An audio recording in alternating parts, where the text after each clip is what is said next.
The West Coast League season is fast approaching its end, everybody. The Port Angeles Lefties take on the Bellingham Bells right here at Civic Field. It's the final weekend of the West Coast League regular season.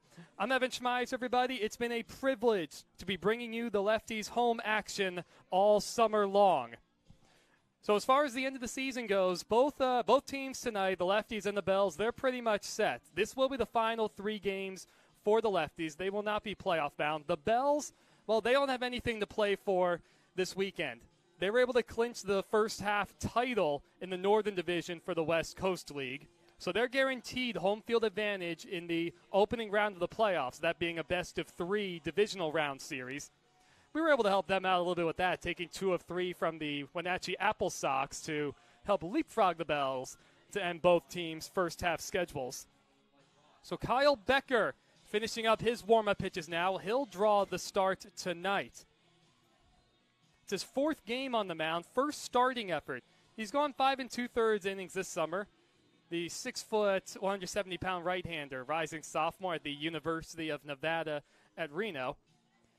Well, the weather right now has been similar to his hometown of San Diego as far as how temperate and how cool it's been. So Becker just finishing up his warm-up pitches now. We've seen him play a good amount of outfield since joining the Lefties.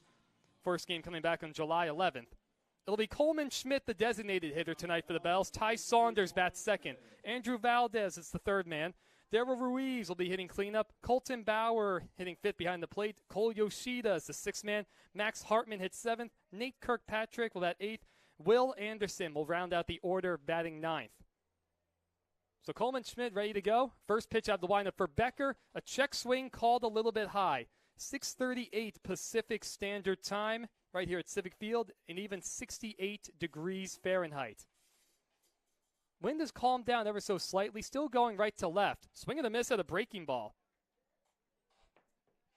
Becker's got a pretty good bender. Of course, haven't really seen him pitch a whole lot, but it's a sharp curveball, and he throws it like he absolutely knows what he's doing. Working out of the windup. And here's the 1-1. Off the hands, fisted fouled into the screen. Heads up, Travis, coming out of the dugout with a chair. The Lefties wearing their white pinstripes and their blue hat. And the Bells are going all gray, with a seam going down along their pants. The 1-2 from Becker to start the game. Check swing. I guess that's a little upstairs. Couple pitches close right there, not going the way of Becker. So Kyle's ready to go again to Coleman Schmidt, rising junior out of St. Mary's College of California, and that curveball's just outside. Guardado behind the plate liked it. It was a good pitch, a close pitch. Depending on the umpire, depending on the night, does often go for a strike. Here's the 3-2 to start the game. Wow. Just outside. So Schmidt draws a walk. And he reaches. So it brings up Ty Saunders. As he'll settle into the left-handed batter's box. Becker definitely wanted that. It's 2 consecutive pitches called outside, not going his way. Thought he had Schmidt struck out a couple times.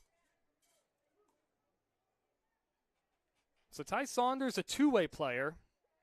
He mostly hits, though. Out of the University of Portland, he takes outside.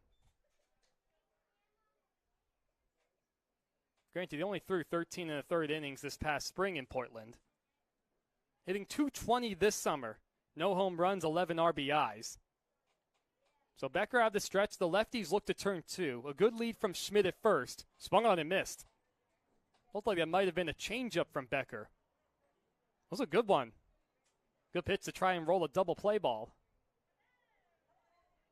As Becker looks in, Saunders steps out. Now he'll settle back in.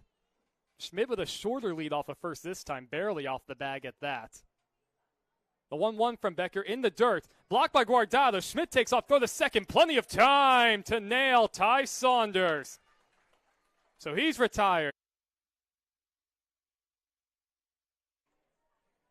And the pitch was called a ball, so 2-1. I guess that'll go down as a caught stealing. Now to bat, number 1, Andrew Valdez.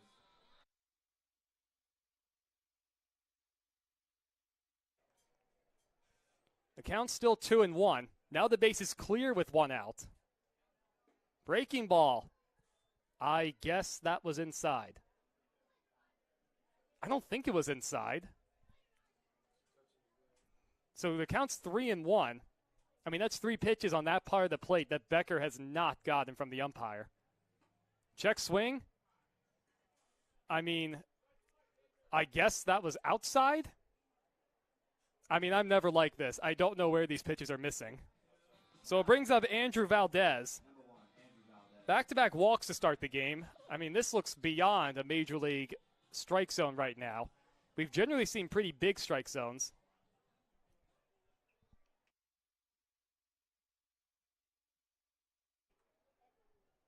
So 1 away. Now it's Saunders at first. The caught stealing from Schmidt on a nice play by Guardado, looming a little bit large right now, and that curveball's taken upstairs. I mean, if you're Becker, that's 3 pitches, not going your way. I thought, well, the last one to Saunders looked like a strike to me, and I have a really good angle back here. 1-0 the count now. Saunders not a big lead off of first. Lefty still looking to turn to. 1 away in the top of the first. That's on the inside corner. Frank, I'm amazed we saw an actual called strike. We're going to be here a while with a strike zone like this, especially if it goes both ways. Becker along looking for him. Now he comes set. 2 walks to start the game. That breaking ball's fouled straight back. Had Valdez out in front a little bit. So Andrews hit in 8 straight. He's the Bell's leading hitter at .320, 4 home runs, 25 RBIs for the rising senior out of Fresno Pacific University. He's a big guy, at least listed as that, 6 feet, 205 pounds. Fouled straight back. Becker tried to elevate a fastball. There's Cole Acker jogging out to retrieve the foul ball, and the umpire tosses it over to him. That's nice. The foothills of Olympic National Park perfectly in view. Hardly a cloud in the sky. A couple little patchy things kind of emerging, those white patchy things. I don't even call them clouds. The 1-2 is taken upstairs. Guardado thought about throwing down the first. Trying to chase Saunders back.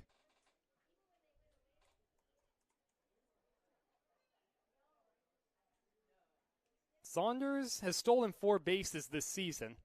He could take off. The 2-2. That one's fouled straight back. Curveball maybe a little higher than Becker would have wanted it. That's a good breaking ball he has, though.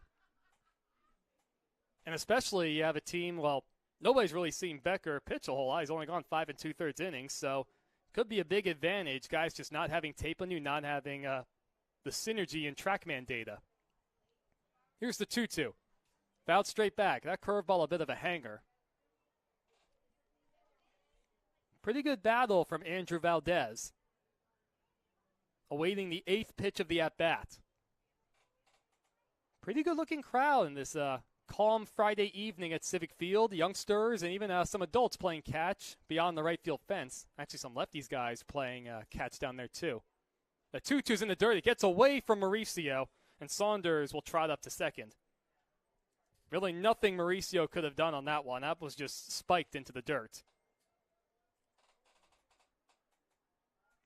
So it's a full count. 1 out, no score, top of the first, a man at second. That's Ty Saunders. Becker walked 2 guys to start the game. Schmidt ended up making it out at second. The 3-2 pitch, that breaking ball is popped up. On the infield, the right side, Becker off the mound. Now it's the first baseman, Roberto Nunez, making a late call and catch. Ooh, that got dicey at the end. Well, 2 away. For now, at least a good bounce back from Kyle Becker after feeling like frankly, after he was actually getting squeezed for a couple batters. That brings up the first baseman, Darryl Ruiz. Another left-handed batter for the Bells. Ruiz, the rising senior out of Cal State San Bernardino, hitting .250, 1 home run, 18 RBIs. He swings the first pitch and fouls it straight back. It was coming in my direction, if not blocked by a chain link fence as well as my window in the press box. Appreciative of all that. One of the only shames of this setup, no chance of a foul ball coming in the window.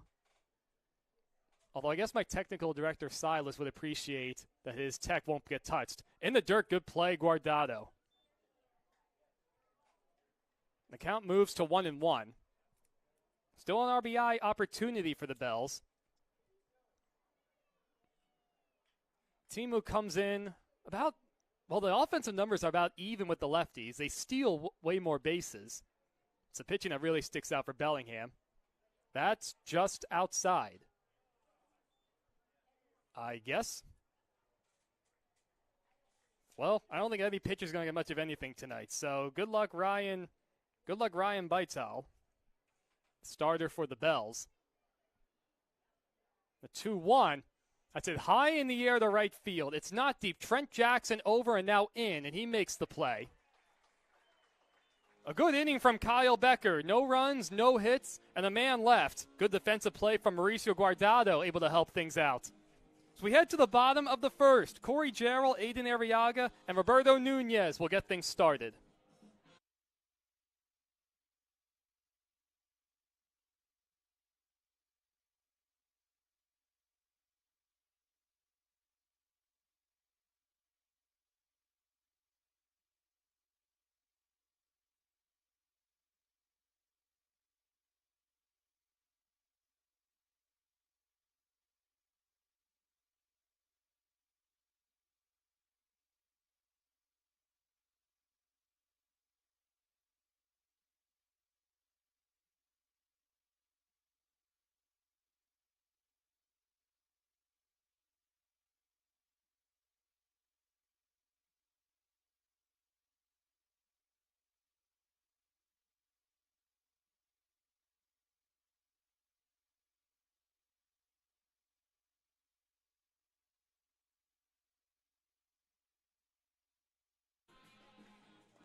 Well, welcome back to the broadcast, everybody. We head to the bottom of the first inning. No score. Lefties ready to take their first swings. Ryan Beitel, the rising junior out of the University of British Columbia, will be the starter. 38 in the third innings pitch for him, 1.64 ERA. This being his ninth start, although I was told by the Bells coaching staff that in order for some of their pitchers to meet total games played, playoff eligibility requirements, we might actually see 3 or 4 different pitchers in this first inning for Bellingham. So a decent chance Beitel might be removed after one pitch. So we'll see about that. Corey Jarrell will get things started. Aiden Arriaga to follow. Roberto Nunez in a hit chase for the West Coast League. Bats third. Mauricio Guardado, the catcher, hits cleanup. Trent Jackson is in right, batting fifth. Brock Mayer, the two-way guy, is the designated hitter, batting sixth. Julio Vasquez will hit seventh. His familiar spot at third base. Chance Dowdy gets the start. He'll hit eighth. Isaiah Walls, after a bit of a tough road trip for him, moves down in the order, hitting ninth for the recent high school graduate. So ready to go. Ryan Beitel is ready. His last outing came in the Bells' 5-0 win against Port Angeles this past week. The first pitch is in the dirt. Now let's see. Time has been called. Ah, yes. Just as I suspected. Here comes Cody Anderson. Looks like that's him, the manager for the Bells. He's talking to the home plate umpire. So the count's 1-0, no score, and this is what I mentioned earlier. Or I think it is. Right now, Beitel is still holding the baseball out there. He's standing on the mound. All right, yep, there's the signal to the bullpen. There's the umpire pointing. I mean, this is hilarious. I assume this is not how the West Coast League office would want to. I assume they would tell us this is not the spirit of the rule as far as pitchers or any player meeting games played, playoff eligibility requirements. Well, let's see. There's somebody who's jogging out to left field. Okay. I was not told about these potential changes. Looks like that's Eli Knowlton who's jogging out to play left field in the place of Will Anderson. So Eli Knowlton, who's wearing number 23. Looks like that's the only defensive. Oh, interesting. Okay. So we're ready to go. That one's taken upstairs 2-0. That is not what they told us. Oh, what's going on now? Okay. This is not how they told us to be. Okay, here comes Cody Anderson again. The pitch was upstairs. It's 2-0. Corey Jarrell, I don't know if he's aware of this is going to happen, but he's probably wondering what in the world is going on. So I guess we're going to get another sub. Nobody's come trotting out of the dugout yet. It's kind of like they're waiting for us.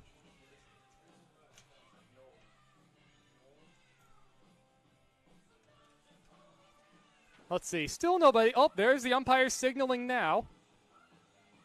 Well, it looked like he pointed out to left field for Eli Knowlton. Yes, thank you, sir. We are aware Eli Knowlton is out there. I don't see anyone else who's trotted out to the field, so Jarrell will dig back in. The count is 2-0. And that pitch is swung on, hit fairly well out to center field. Andrew Valdez goes a few steps back, and he makes the one-handed catch. So after all that hullabaloo, Jarrell's retired on 3 pitches.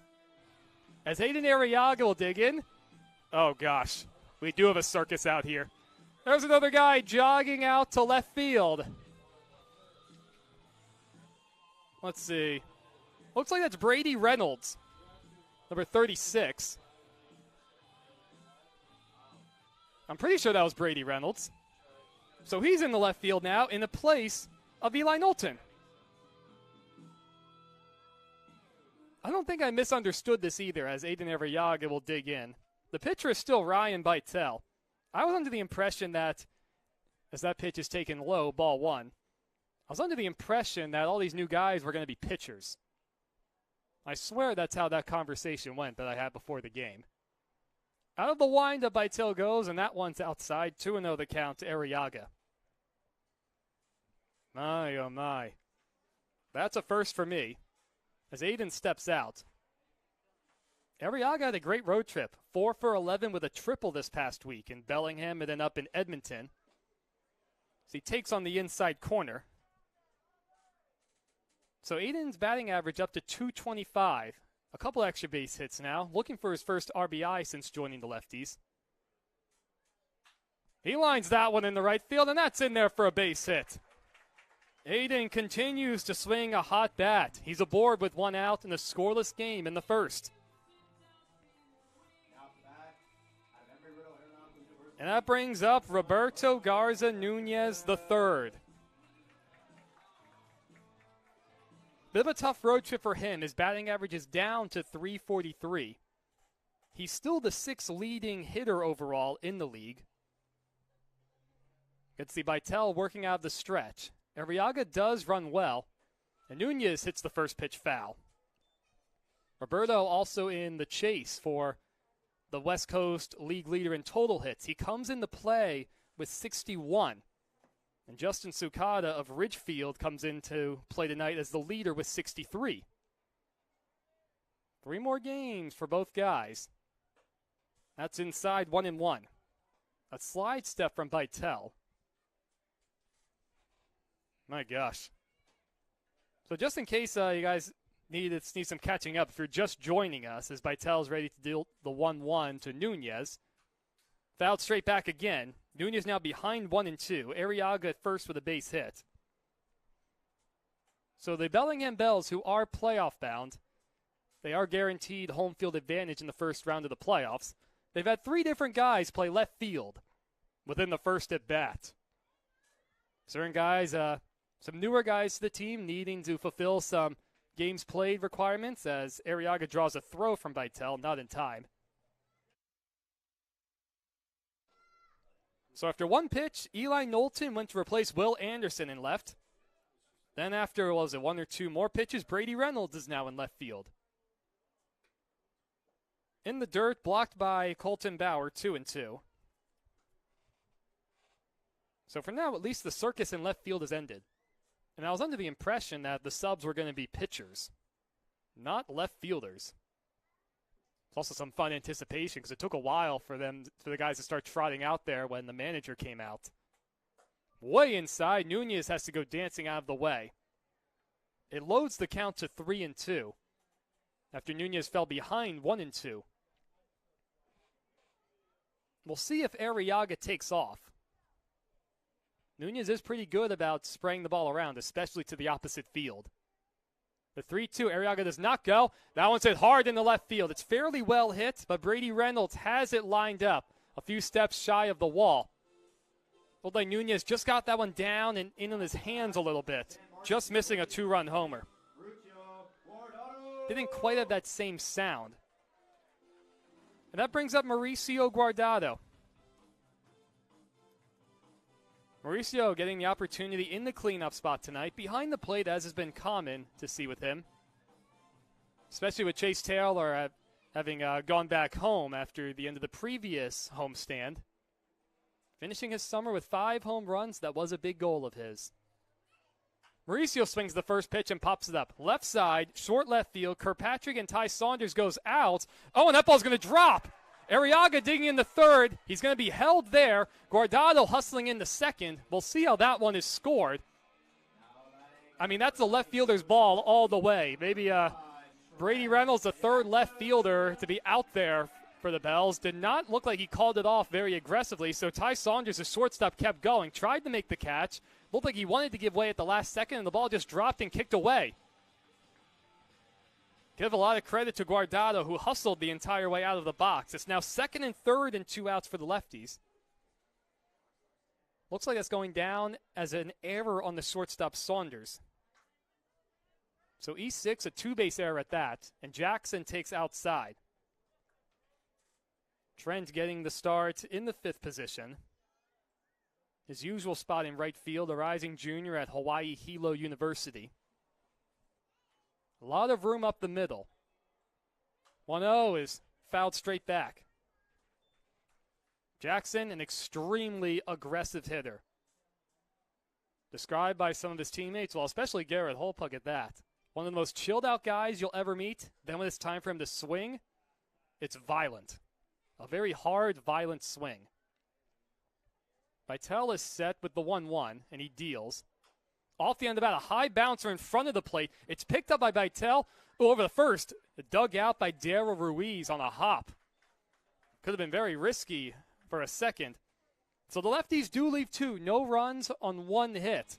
So we head to the top of the second. The circus in left field seems like it's concluded for the Bells. No score at Civic Field.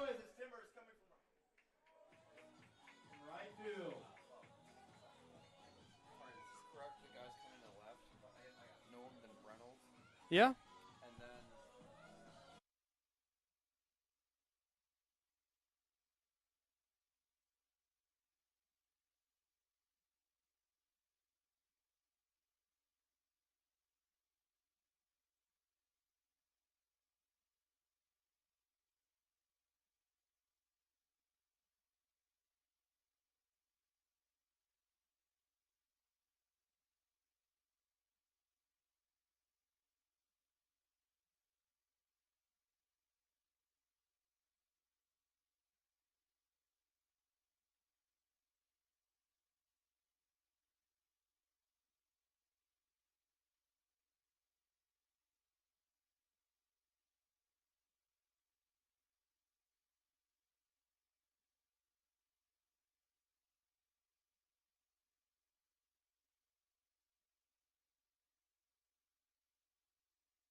Welcome back to the broadcast, everybody.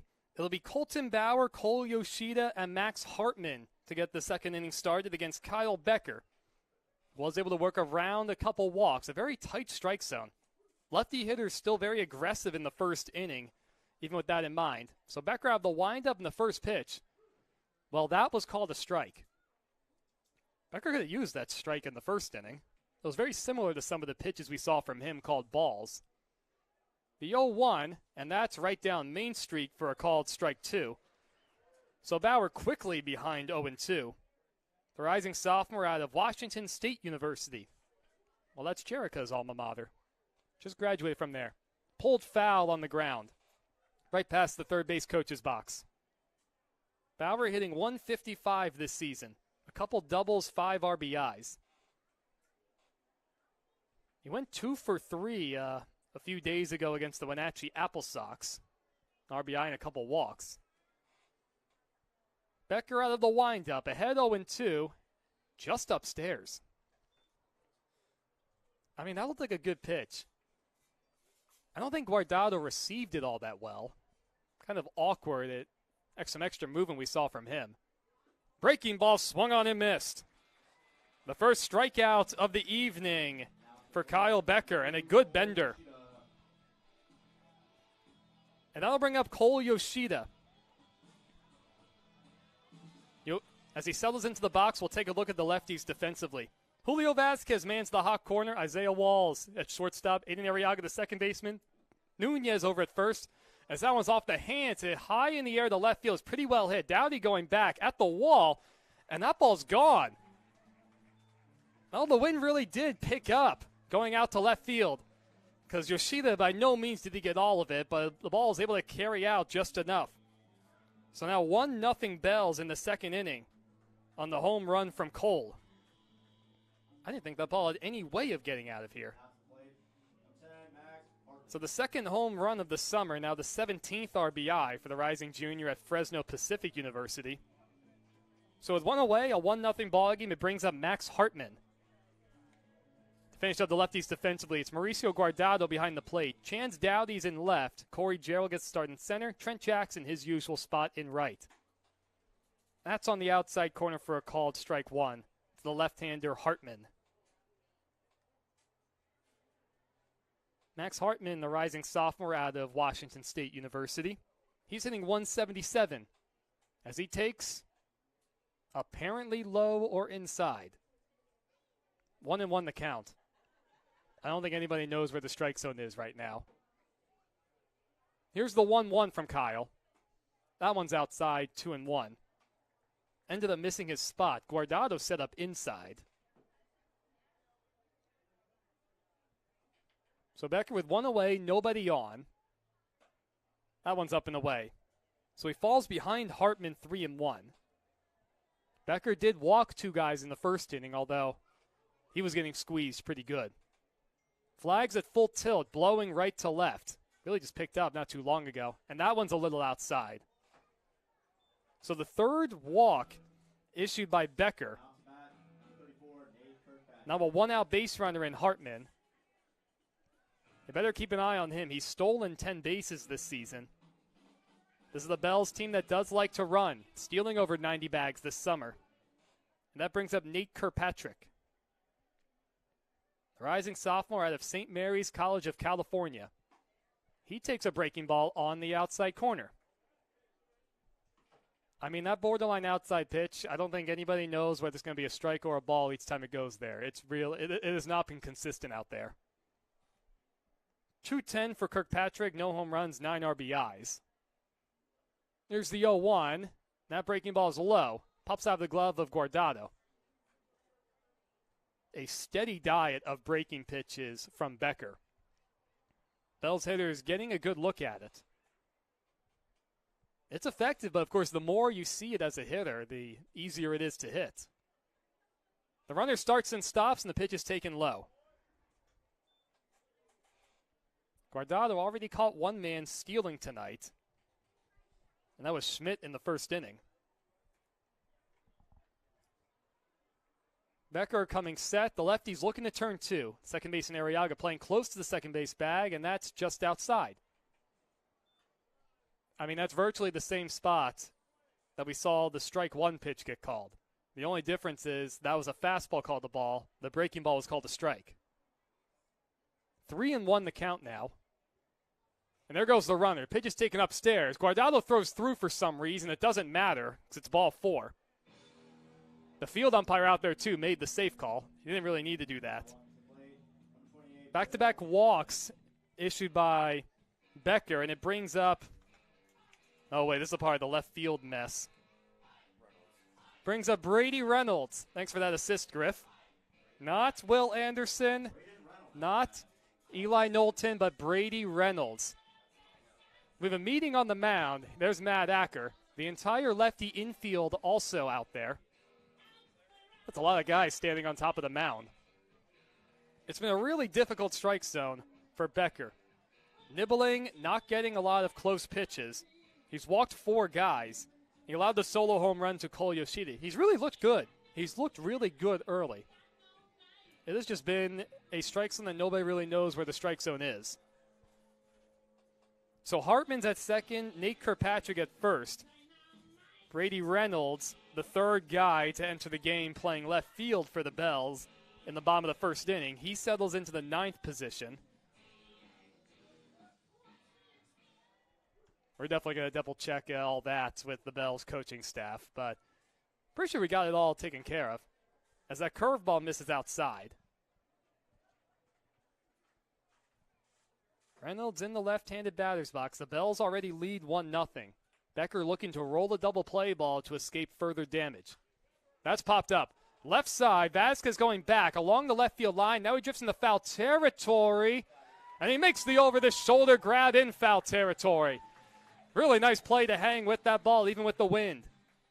Also a good job from the pitcher, Becker, going to cover third just in case. Boy, Vasquez has been tremendous at third base. He's made a lot of plays on tough bouncers, balls hit hard on plays that a lot of guys have not been able to make. So we flip back to the top of the order. It's Coleman Schmidt, who walked to start the ball game, eventually thrown out at second. He bats with men on first and second with 2 outs.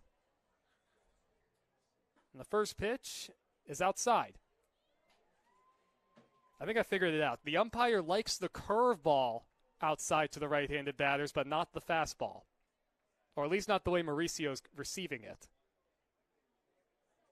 Here's the 1-0. That's in the dirt. Good play by Guardado. He is very athletic back there. So Becker falling behind 2-0. No action in the lefty bullpen. I mean, you're looking to get innings out of Becker. His 2-0 on the ground towards the middle. And it's going to sneak through into center field for a hit. Rounding third is Hartman. And Gerald took him a while to get to the ball. He'll throw it into second base. So it's a 2-0 game for the Bells. The shortstop Walls is playing way over to the pull side for the right-handed batter. Normally that'd be a routine play, but that wasn't the book on Schmidt. So the second hit of the game now for Bellingham. And so it's still men on first and second. Kirkpatrick held up at second base. And it's Ty Saunders. He also walked in the first inning. And he takes at the knees for a strike. I mean, this is a tough situation for Kyle. You're battling the strike zone. Of course, you have a tough team. And you have a ball not hit hard, able to find a hole. That one's popped up out of play down the left field line over the top of the party deck.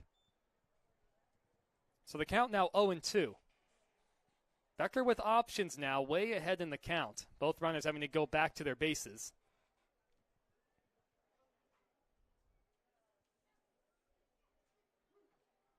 Saunders, of course, the rising senior out of the University of Portland. Becker is set on the far first base side of the rubber. He deals. There goes runner from third. And no throw from Guardado. A double steal. Coleman Schmidt and Nate Kirkpatrick.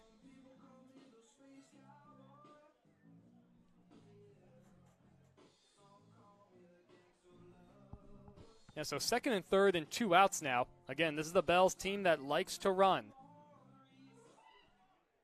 So Becker now out of the windup, set for the 1-2 pitch with 2 outs. A hit could score 2. I mean, I don't know where that missed. I guess outside. That fastball looked about as dotted up as any fastball that I've seen in the early going. So 2-2 the count. Becker looking to finish things off here. That's way upstairs, 3-2.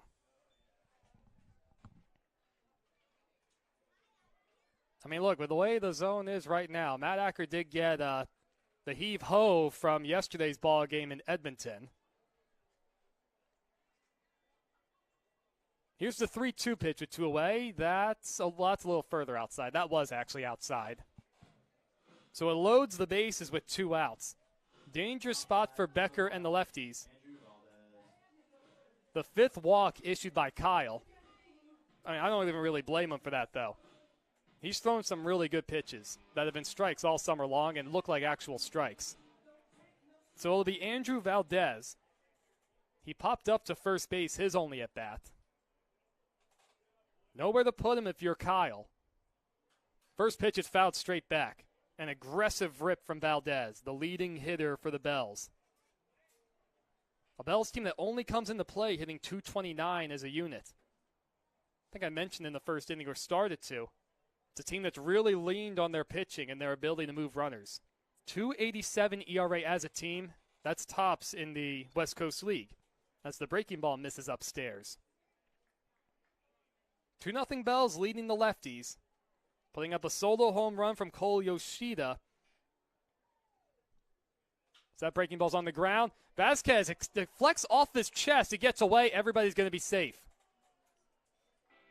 That's probably going to be an error on Julio, who's been tremendous defensively all summer long. Ball took a tough hop on him at the end. It's now 3-0 Bells. So Kirkpatrick crosses the plate. Schmidt up to third. Saunders to second. Andrew Valdez to first. Now, so E5, no RBI.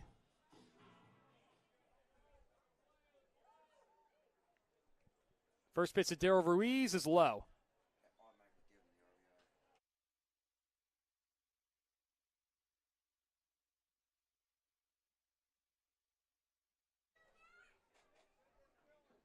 Becker, a 1-0 count, dealing out of the windup.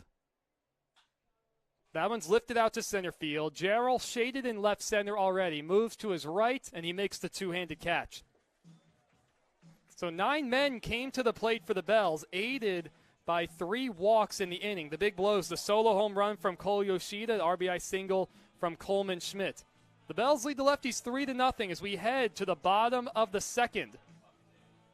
Lefties are going to need to see some pitches when we return.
Welcome back to the broadcast, everybody. The Lefties trailing the Bells 3-0 after Bellingham put up 3 runs of their own in the top of the second. Brock Mayer, the DH, Julio Vasquez, Chance Doughty, and Isaiah Walls will be the hitters. And a new pitcher, after just 1 inning, Ryan Vitale is done. Thomas Urbina takes over. Mayer shows bunt, takes on the outside corner for a strike. And he's behind 0-1. Urbina, his 13th game of the season, all out of the bullpen, 171 ERA for him in 21 innings. 14 strikeouts, only 8 walks. So he keeps those, not a big strikeout or walk guy. As Mayer pops that one up. Foul territory over by first base towards the lefty dugout. And it is Urbina who makes the catch. Well, let's see. What's the call here? I see the field umpire. I wonder if he was technically out of play when he made the catch. We've seen that call happen once or twice. So now both umpires are going to meet and talk about this.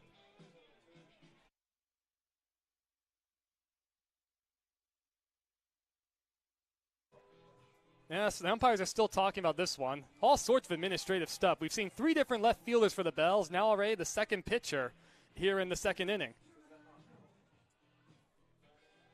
And everybody, we have a very special guest joining us tonight, as it looks like the meeting is concluded, and I guess Brock Mayer is going to be out on the pop-up. Well, now Matt Acker's talking to the home plate umpire as the meeting concludes.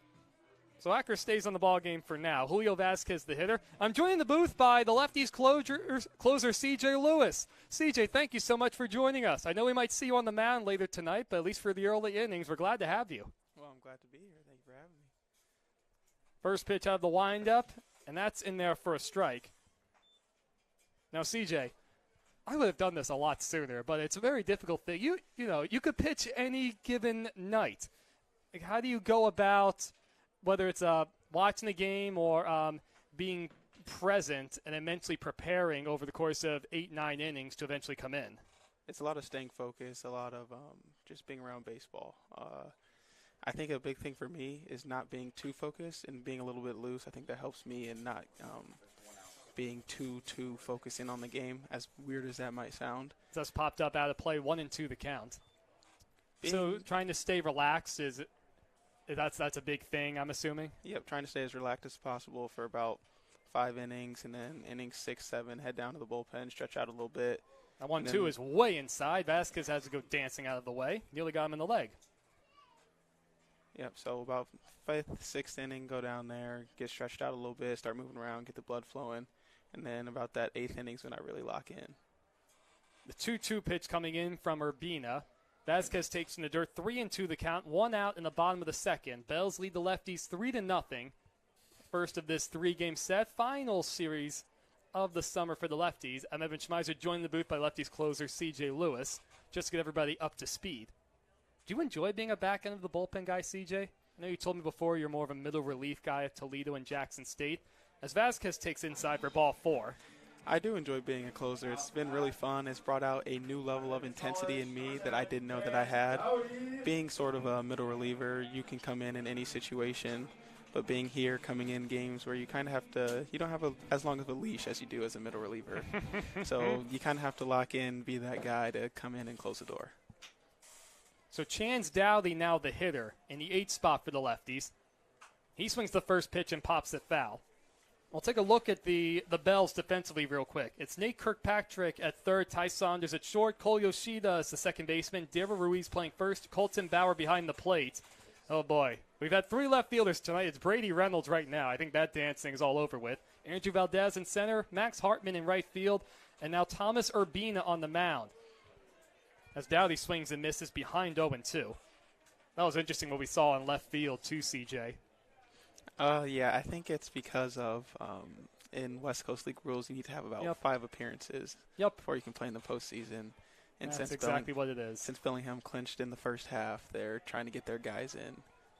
That's on the outside corner for a called strike 3. First strikeout for Thomas, 2 away in the second. Well, here's the thing, though, CJ. Now, granted, I had a very short conversation with the Bells coaching staff. Perhaps I misunderstood. I don't take it personally. Life is tough sometimes. But I was under the impression that it would be 1 pitch and then a pitching change.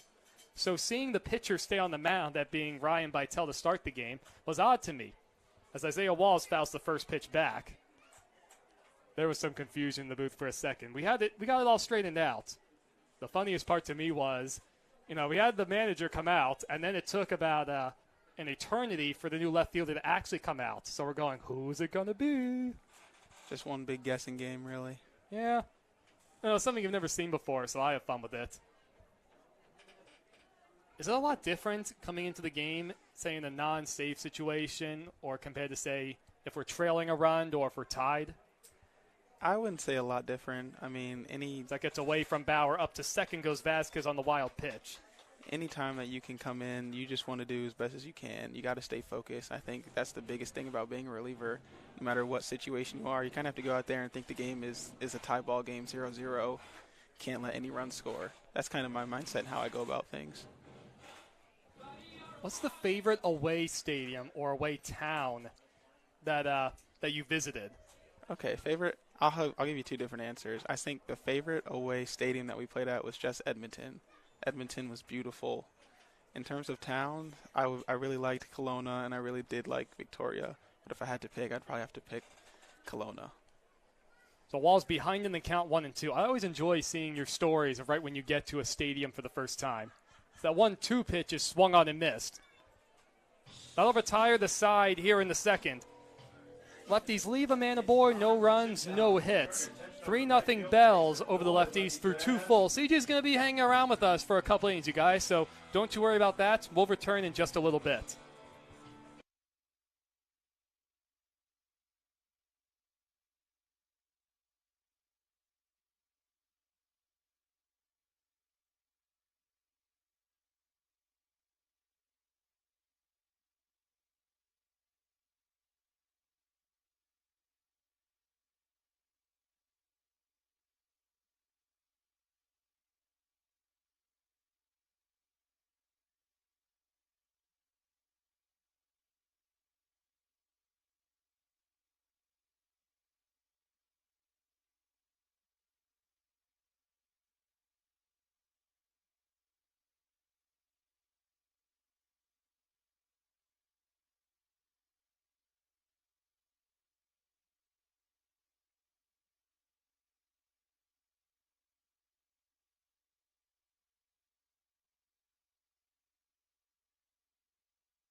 Welcome back to the broadcast, ladies and gentlemen. Once again, I'm Evan Schmeiser, joined by the Lefties closer, C.J. Lewis, who came in a half inning ago. 5-6-7 coming up for Bellingham, who lead the Lefties 3-0. Colton Bauer, Cole Yoshida, and Max Hartman. Kyle Becker back to work on the mound. And another meeting between, oh my, this is something else, between the Bells manager Cody Anderson and the home plate umpire. I mean, there's no sub coming up to the plate. Again, we mentioned earlier, Bells need to get some players in. Their minimum of 5 games ahead of the playoffs for those eligibility requirements. So the meeting is all done with. CJ, if I'm not mistaken, you were at the 4th of July parade throwing candy to the kids, right? I was there. Did you have fun doing that? That was awesome. That was definitely one of the top moments of the summer for sure. Colton Bauer ends up getting hit in the arm by that pitch, so he takes his base. Becker has walked 5 already. He has been squeezed at times, so it brings up Cole Yoshida. He will hit for himself. And so, CJ, we've talked about this as well just over the course of the summer. Now, if I'm not mistaken, Stay Another Day, it's an organization you're a part of on campus. So it's actually from my hometown. It's a local mental health company that I am an ambassador for. First pitch taken outside. And you said it's been going on for about a year now. A friend of yours was able to get it started? Yep, a couple years now. Her name is Mackenzie Nelson, and I used to work out with her in high school. So that's kind of how I got into that, and it's been awesome. It's been eye-opening and a good experience for me. That ball's ripped into the alleyway in left center field. Dowdy not able to cut it off. He plays it off the wall. Bauer's hustling. He's waved home. The throw is not going to be made by Isaiah Walls as Bauer slides in safely. An RBI double from Cole Yoshida. The Bells now lead the Lefties 4-0. Well, CJ, and that's a tremendous thing that you said Michaela? Mackenzie. It's a tremendous thing that you and Mackenzie are a part of. Very appreciative of all that. I'm sure a lot of the locals there are saying the same thing. I'm sure of that. Yep, absolutely. So the batter is going to be Max Hartman. You know, it's good things to talk about, especially here and there. It's never quite the perfect situation, especially as action is going on. Of course, good for the people to hear. So Yoshida out at second with nobody out. As the lights come on for the first time at Civic Field, Yoshida shows bunt, pulls it back, takes a ball. Or excuse me, Hartman pulls it back. What were your goals coming into this summer, CJ? Coming into the summer, I wanted to, first and foremost, just get back into the swing of things, get as many innings as I can, and really just kind of find myself since I wasn't able to play this past year. Well, you've definitely done a good job. Was it fourth in the West Coast League in saves? Frankly, that number could easily be a lot higher. Nothing to do with you, obviously. Ooh, check on the runner, not in time. Bit of a daylight play right there at second. 2-0 the count to Max Hartman. 4-0 Bells. Top of the third inning. And Becker comes set, looks at the runner once, and he deals, and that's low, 3-0 the count. Becker has a really good curveball. I mean, much better than I would have predicted for a guy who came in as an outfielder. Yeah, he's actually got really good stuff. It's been really cool to see him kind of working things, watch him play catch a little bit. He's really curious. He does like pitching, I do think. Struggling right now, but I do think that he does have a good future in pitching as well as hitting. I won't incriminate you if you say anything about this, but he has not had a helpful strike zone. No, not at all. So it brings up the eighth man, Nate Kirkpatrick. First and second, nobody out after Hartman draws a 4-pitch walk. Lefties look to turn 2. First pitch is up and then off the glove of Guardado. There goes Yoshida, and he'll get in there standing up. Ball kicked a little further away from Mauricio than I first thought. So that'll go down as a pass ball on him. Do you feel like you've accomplished the main goals you came in with during the summer, CJ? I do. I think I accomplished those goals, and I think I exceeded some of those goals as well. So the lefty's playing the infield back as that curveball's way upstairs. Second and third, nobody out. Lefties trail 4-0 to Bellingham. Shadow's very much a factor now. Shadow's completely lining the infield, but the circle around home plate is in the sunlight. Big swing and a miss from Nate. So as far as a new team coming in or going about your daily routine before a game, is your prep different from a lot of other pitches? That's it hard down the left field line, and it's going to hook foul. I would say that my prep is different more so from like our starting pitchers that we have, but towards our relievers, we kind of all have like similar plans. I think the only difference is really the timing and how we go about things. So I might be going a little bit later than someone like Wes would, but we do like similar things. The 2-2 coming in from Kyle, and that's popped up on the infield, or looks like it's going to actually get out of play on the left side. Looks like everybody's all right. Well, how about that? So it's 2-2 the count still. So can you go through your daily preparation with all of us? Even for a guy like me, not being a pitcher, my day, I'm curious. As that one's lined in left field, it's going to drop in there for a hit. 2 runs are going to come across the score, Yoshida and Hartman. 2-run single for Nate Kirkpatrick. And it's now 6-0 Bellingham. Sorry to cut you off there, CJ. Oh, no worries.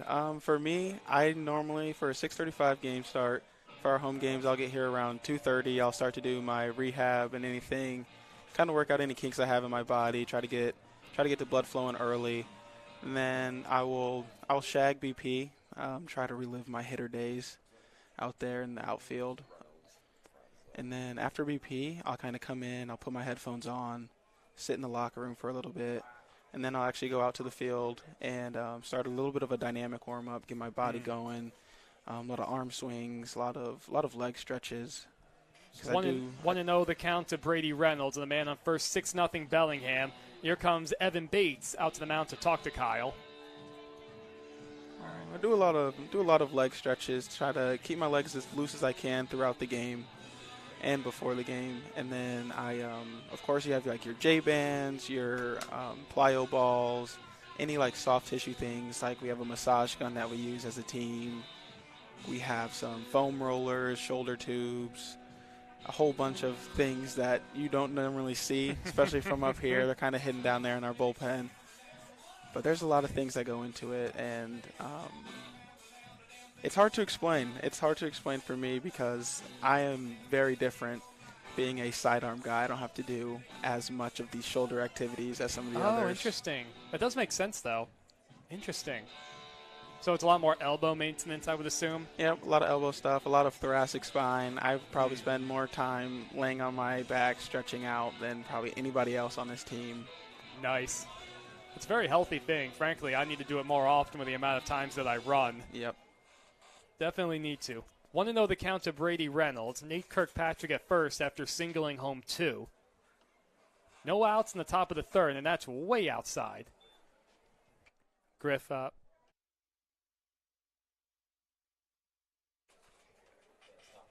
So 2-0 the count. I have a feeling I would love calling a game from the bullpen, CJ. What do you think of that?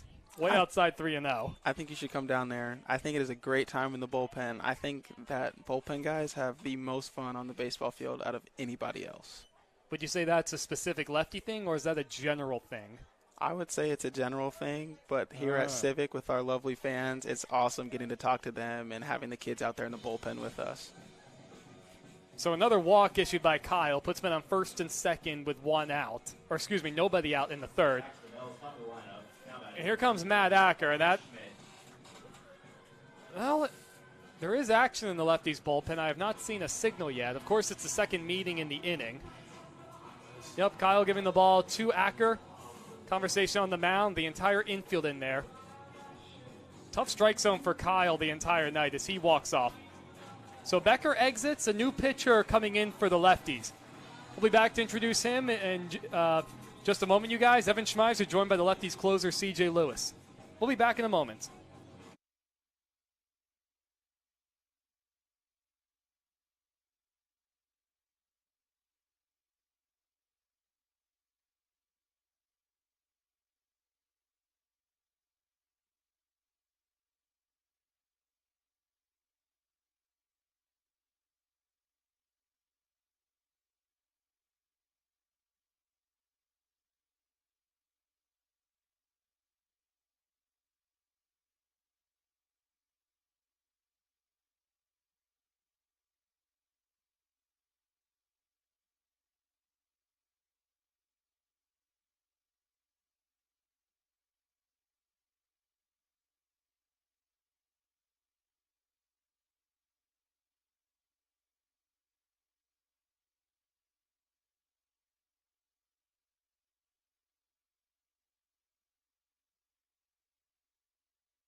Oh, welcome back to Civic Field, ladies and gentlemen. New pitcher in for the lefties. It'll be Wes Penninger taking over in relief of Kyle Becker. Wes, his 17th game of the season, all out of the bullpen for the newly converted pitcher. Recently completed the transfer process to Lamar University in Texas. And I was able to congratulate him on the air during the previous homestand. So he's going there with the potential to be a two-way guy for them. Of course, initially coming into Port Angeles as a catcher, the 6'5" rising junior, 200 pounds, out of Flower Mound, Texas. 4.37 ERA for him in 24 2/3 innings. So Wes is on to face the top of the lineup. Coleman Schmidt, who's 1 for 1 with an RBI single, his last at bat. 3 runs have come across for Bellingham here in the third. And Wes is ready to go. Lights are on at Civic. The flags have mostly calmed down, and the first pitch is fouled straight back.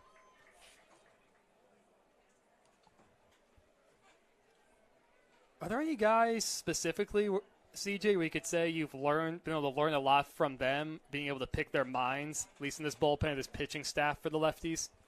Yeah, actually, I would say someone similar to me, Cole Acker, just being able to talk to him about different. Broken bat picked up by the third baseman Vasquez over the second. What's the call here? Okay, it looked like the safe call was made initially by the field umpire, but the out is made at second. Brady Reynolds retired. So up to third goes Nate Kirkpatrick. To first goes Schmidt on the fielder's choice. First and third, one out. Sorry about that, CJ. Oh, no good. So Cole Acker, someone who is similar to my arm slot. He's a little bit lower than I am, but kind of talking to him about how the spin, different release points, different pressure points is always something that helps. Colby Schubert as well, someone who throws 5 different pitches. You can always learn something from guys like that. And also Wes here. So Wes being a new pitcher, I've bounced some ideas off of him, and he's bounced some ideas off of me that I just not thought about. So that was also pretty cool. Oh, appreciate that insight, CJ. It's really cool for me to hear, especially guys a little bit older as Ty Saunders swings and misses at that one behind 0-2. I mean, just being able to actually learn from somebody who's so young, a guy who just graduated from Port Angeles High School in Cole. It's refreshing to hear. It really is. How's the weather been back home and for you at school this summer? Illinois and Mississippi, respectively? It's been very warm, to say the least. I think there were some heat advisories, I think, last week or maybe 2 weeks ago. And it's always hot down there in good old Jackson, Mississippi. Yes, that's a humid place. The 0-2 check swing. They appeal the call to the field umpire, and he says he went around. I thought he went around, too. So Saunders down on strikes. There's now 2 away. Andrew Valdez, the 8th man to come to the plate this inning, will bat. After the Bells sent 9 men to the plate in the second. They lead the Port Angeles 6-0. Once again, I'm Evan Schmeiser, joined in the booth by the Lefties closer, C.J. Lewis. Now I feel kind of bad, the amount of complaining I've done for how cold it is here. The weather here has been normal, but this is cold for me. Yeah, it is a bit chilly. First pitch is at the knees for a called strike. Now, CJ, I also have to say this. When you wear the blue coat, which you have on right now, and when our guys go with the blue bottoms, nobody styles it as well as you do. You think so? That ball's ripped in the left field. That's going to be in there for a hit. Kirkpatrick will cross the plate and come in to score. The throw goes to third, and safe is the call, as Vasquez was not able to hold on to that one. RBI single for Andrew Valdez, 7-0 Bellingham. Yeah, the all blue, CJ. I think it helps that, depending on the night, you're the one who's trotting out behind home plate to get the foul balls. It helps. Yeah, I think the flow. I do take pride in my looks during the game. Some of the fans have actually told me that's my stapled look. The black hoodie with the blue vest and the Powerade bottle in the back left pocket. Oh, okay. There's that. Can't forget the Powerade bottle. Got to stay hydrated throughout the game. Daryl Ruiz takes outside ball 1. He's the 9th man to come to the plate this inning for Bellingham. They've pushed across 4 more runs right here. That's pretty good. I'm glad I'm not the only person who thought that.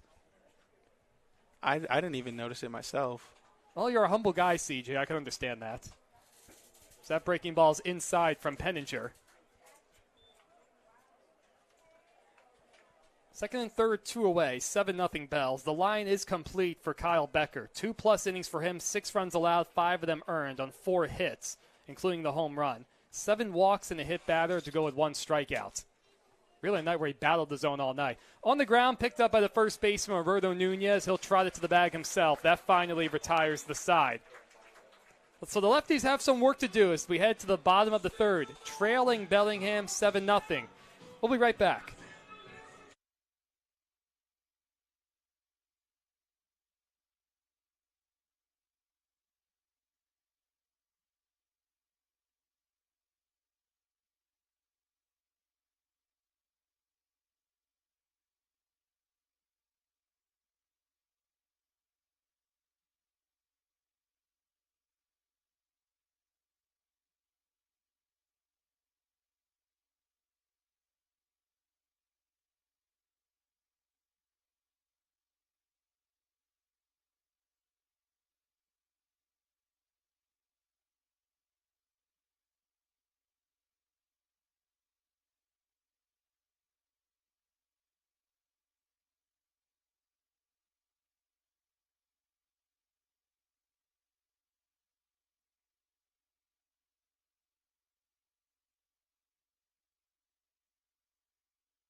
coming back just a little bit early for the bottom of the third.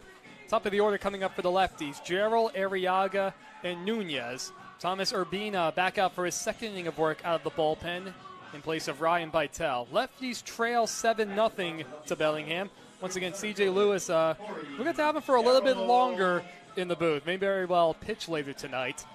And you just said during the break, CJ, you think Wes, who came in relief for Kyle Becker, was using your glove. I do think he had my beautiful black and blue Academa glove on out there. Oh, he definitely admires you.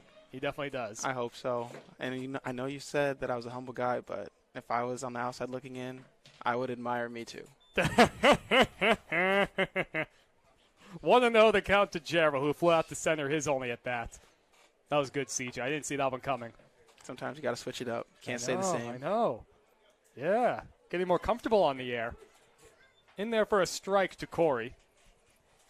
And so I can't help but notice several times throughout the game all the youngsters playing beyond the right field fence. Do you and the other relievers ever get a chance to say hi to them or even sign a few autographs out there? Yeah, all the time. I actually signed a hat just today before I came down here. Oh, nice. So some of the youngsters will be right behind center. I don't know if you can see them from here playing wiffle ball. They have their own little games going on back there. Some of the younger kids are kind of by our bullpen watching us throw, asking if we can sign hats, balls, if they can have some of the baseballs that we use. Oh, that's pretty cool. That 1-2 is lifted to the left side. Foul territory. Nate Kirkpatrick is there to make the play. 1 out in the third. That is really cool. That's really good to see. This is a really good, gentlemanly group of players overall. And I wouldn't say that if it weren't true. No, I 100% agree with you, and I think the crowd brings it out of us. I mean, they're here supporting us day in and day out, and it's just awesome to be able to give back to them the way that they give back to us. So as Aiden Arriaga digs into the box, he singled his last time up. The only base hit so far for the lefties with 1 out in the third. I mean, the amount of people, as Arriaga shows bunt and bunts it foul, the amount of people who line up around you guys, right around the locker room, you guys are signing autographs. That's a good group out there. It's always awesome, and it makes you kind of feel like a big leaguer. Oh, sure, of course. It is really cool to see the amount of pride you guys have taken in being role models. Because it means a lot, especially for all the youngsters. That one's ripped towards the middle, backhanded by Yoshida, long throw to first. Well, it's going to be in time. Arriaga started stutter stepping in the first base, trying to avoid a collision with Daryl Ruiz. Ends up being a break for Bellingham. 2 up, 2 down in the third. It brings up Nunez. I mean, how about the summer that Tito's had? Tito I mean, that's has been impressive. Unbelievable. He has been unbelievable. And a little fun fact here, going into this summer, Tito is actually roommates with one of my teammates from my freshman year of college. Really? Yep, so that was an instant connection when we got here. And I think that just goes to show how small the baseball world is. Oh, it really is. I'm amazed how small it truly is. Wow. Look at that down there, CJ. That gentleman has 2 giant things of nachos and some popcorn as Nunez falls behind 0-2 with a swing and a miss. I wonder if he can bring some of that up here. Yeah. That does look appetizing. I usually go for the burger when I need something. Those nachos do look appetizing. The 0-2 pitch with 2 outs misses inside. I would have to say the pretzels have been pretty good recently. I just think every once in a while, you need a snack in the middle of the game. Garrett's up here helping us out. Garrett's like, yes, as he's munching on some nachos. The 1-2 with 2 outs is lifted in the right field, hit fairly hard, right at Max Hartman, who actually starts trotting in. 3 up, 3 down, go the lefties in the third. They trail Bellingham 7-0. Garrett Holpuck enjoying his nachos while helping us out with stuff in the press box.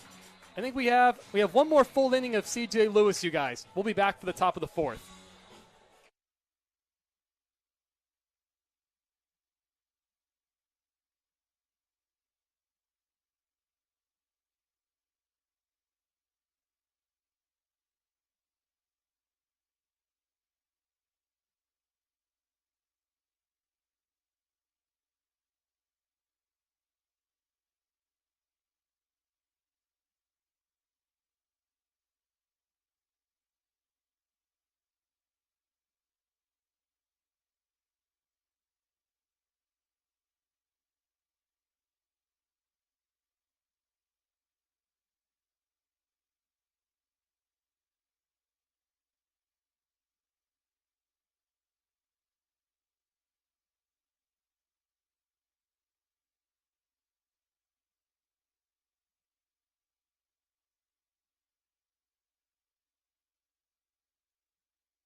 Welcome back, everybody. Wes Penninger just finishing up his final warm-up pitches, on for his second inning in relief after coming in the third inning. Bellingham leads Port Angeles 7-0 to start the final home series of the summer for the Lefties. Once again, I'm Evan Schmeiser, joined by the Lefties closer, C.J. Lewis, in the booth. And I can't help but notice one of my former host families, Griff was the first to notice them. I had a good idea they'd be coming as well. Sandy and Lee Sinas, right in front of us in the press box, behind home plate, taking in a game. Breaking ball on the outside corner, taken by Colton Bauer. Bauer hit by a pitch and scored his last time up, also struck out in the second. Now, CJ, I've mentioned this on the broadcast, but you're a busy guy, might not be able to go back and look. So that one's ripped through the middle for a base hit. So anyway, for the first half of the summer, Sandy and Lee were the host family for Griff and I. Fantastic, and Susan's our host mom right now. She's fantastic, too. Really means a lot, honestly, from all our host families. It's been great getting the chance to meet some of them here and there, and even the positivity that they've shown towards me and the rest of the interns. Really appreciative as well. So anyway, Sandy works in Seattle at a hospital, so she leaves early every morning. So Lee's the man of the house. At this point, former teacher in the area and Hall of Fame basketball coach. Lee goes for very long walks with the dogs. What are their names again, Griff? I want to say Ruby's one of them. Charlie? Charlie and Ruby. Gotcha, Charlie and Ruby, okay. Slide step from Penninger, swung on and missed. Looks like he got the home plate umpire right in the chest protector, but he looks all right. So Yoshida behind 0-2 to Wes.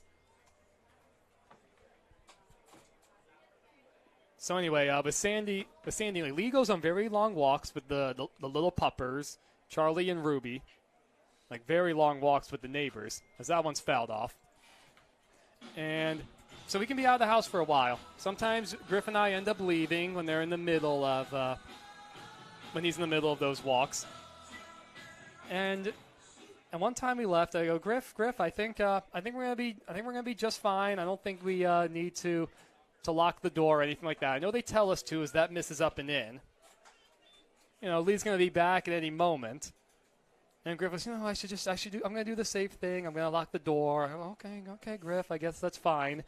And then we hear later that night that poor Lee was locked out of his own house. Oh, that one's good. popped up out of play. How long was he out there for? Well, the thing is, one of the neighbors has a spare key, so he was able to go get that. He had to walk a little bit longer, Lee's still a very fit guy by all means. But poor Lee. Lee's very sweet too, and he couldn't get back into his own house. I felt very bad to hear that. Now, granted, though, we are told to lock the door, so Griff was following the general protocol. So you can't go on too much, as that one's fouled away again out of play to the right side. But, of course, I have to give him the business. Yeah. I guess you can't tell that story too many times. Oh, it's been a while since I've told that story. Griff goes, I guess you can't tell it too many times. Yeah. Well, I had to tell CJ. You know, I had to tell him. I knew CJ would get a kick out of that one. Good at bat from Yoshida. So that's the tale of Griff locking our host grandpa out of his own house. As long as it happened once and not twice, then I think he can forgive you. Yeah, well, they were able to get a bunch of popcorn from us recently. They love the popcorn. That breaking ball's up and in.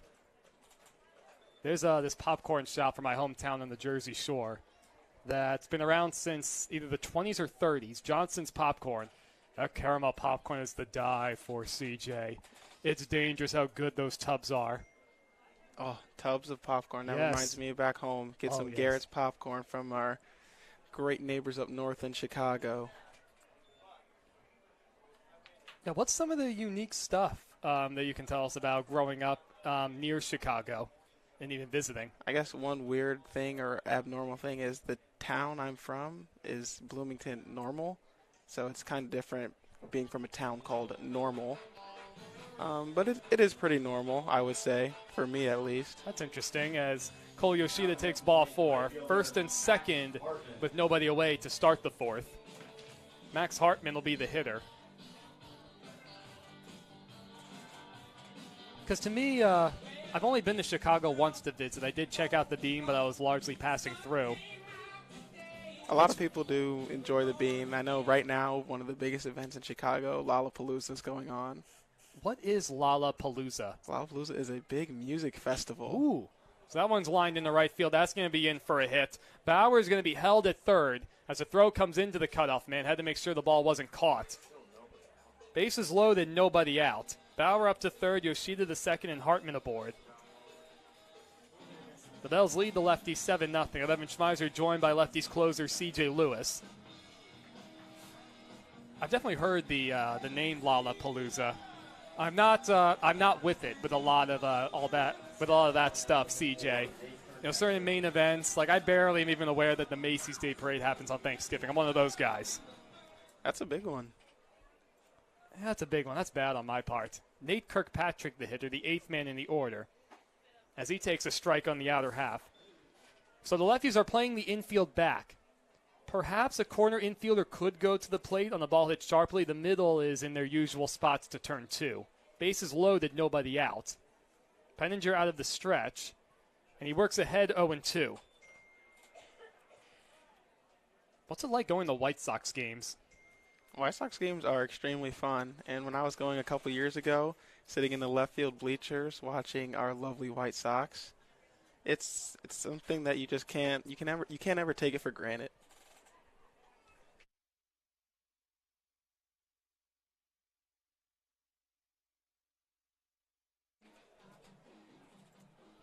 So anyway, 0-2 the count. What's it like when the Cubs pop over to play the White Sox on the south side? And it's a big rivalry for sure. We're not too fond of those people up on the north side, but I won't speak too badly of them because my parents are both Cub fans. Oh my! I don't know if we ever talked about that before, CJ. That's interesting. I am the White Sox fan. My lovely mother and father are both Cub fans. Hello, mother and father. I know you're listening right now. I love and miss you. I will see you in a few short days, but until then, go White Sox. So Nate Kirkpatrick goes down swinging. It brings up Brady Reynolds. Still bases loaded with one man out now. Yeah, big shout out to all the parents who have been tuning in and sending your kids out to play summer ball in the Olympic Peninsula as the first pitch is hit foul. So are you an only child, CJ? I am an only child. Gotcha, okay. That'd be interesting if you, say, had a sibling, and then and let's say either it's both the kids root for the White Sox and mom and dad are for the Cubs, or then if you were really just the only guy on an island going for White Sox Nation, or however you call it. I am on my own island. But now, granted, the friends you hung out with, I would assume they're generally White Sox fans. So my best friends, one of them's a Cub fan. Oh, boy. I spoke too soon. The other ones are Red Sox fans, and we got a couple Cardinal fans in there as well. Some Cardinal fans. Oh, my. That is a fan base that means business, like all the Chicago fans. I think that Chicago fans are a little bit more ruthless, but they love their Cardinals down there in Missouri. Oh, they do. Even just flying in there. Yeah, I hear that. 3-1 the count to Reynolds. Nowhere to put him. Port Angeles trailing Bellingham 7-0. Top of the fourth inning, bases loaded. Penninger was able to get a punch out on Kirkpatrick just a moment ago. And the 3-1, that misses upstairs. It'll force in a run. Bauer crosses the plate. Yoshida to third, Hartman to second. So it'll be the leadoff man, Coleman Schmidt. As time is called, the home plate umpire is going to dust off the play. Once again, Evan Schmeiser joined by C.J. Lewis, everybody. Very generous of him to give us a bit of his time. Thank you again for that, C.J. Oh, you're always welcome. I enjoy being up here with you guys. I am glad you're having fun. I always try and keep it that way because sports are fun, especially baseball. Did you play other sports growing up? I did. I played football up until my junior year of high school, and then I played basketball when I was in middle school, and I did go out as state champion. Nice. So my last basketball game ever was a win. That is pretty cool to think about. That definitely is. Coleman Schmidt takes upstairs 1-0 the count. He's been on base all 3 times tonight. That's in there 1-1. How do you generally go about your business, CJ, when you start to run into trouble in a given inning, or even say you've come into an inning when there's already traffic out there? I would say a big thing for me is finding somewhere out there in the field to look at so I can reset, whether it be a tree, whether it be the left field foul pole. High chopper out to third. Vasquez charges. He has one play to first, and a good play right there to get Schmidt. Another run does cross, that one being Yoshida. Whichever park I go to, I try to make an emphasis of finding something before the game that I can look at, that I can go to whenever things are tough. So I can kind of clear my head and just remind myself that to cool down, everything's going to be all right. Just do what I do, trust my stuff, get to work. Sounds like a really good way to keep things in perspective. It is, and it's worked well for me. Right here, it is our lovely, lovely orange foul pole that you'll see me staring at later tonight if I'm throwing. Ty Saunders, the hitter, he's ahead 1-0. I mean, have you ever played at a field, though, CJ, where you have the foothills of a national park just to gaze at in right field? It's otherworldly, honestly. I have never seen anything like this, to be honest with you. Coming from Illinois, there's no mountains like this whatsoever. Yeah, I have to drive a ways even on the shore in Jersey to find any kind of mountains. So in Palm Springs, that's where I was last summer, actually with Julio and Aiden as well. We have these canyons out in the distance, but they're much further away than these foothills of Olympic National Park, even big canyons behind us. So it kind of replicates it. You don't have the same like green landscape per se. Also a lot hotter down there, of course. The 1-2 at 2 outs, misses outside. It's 9-0 Bells in the top of the fourth. 2 away, men on second and third. Hartman at third, Brady Reynolds at second.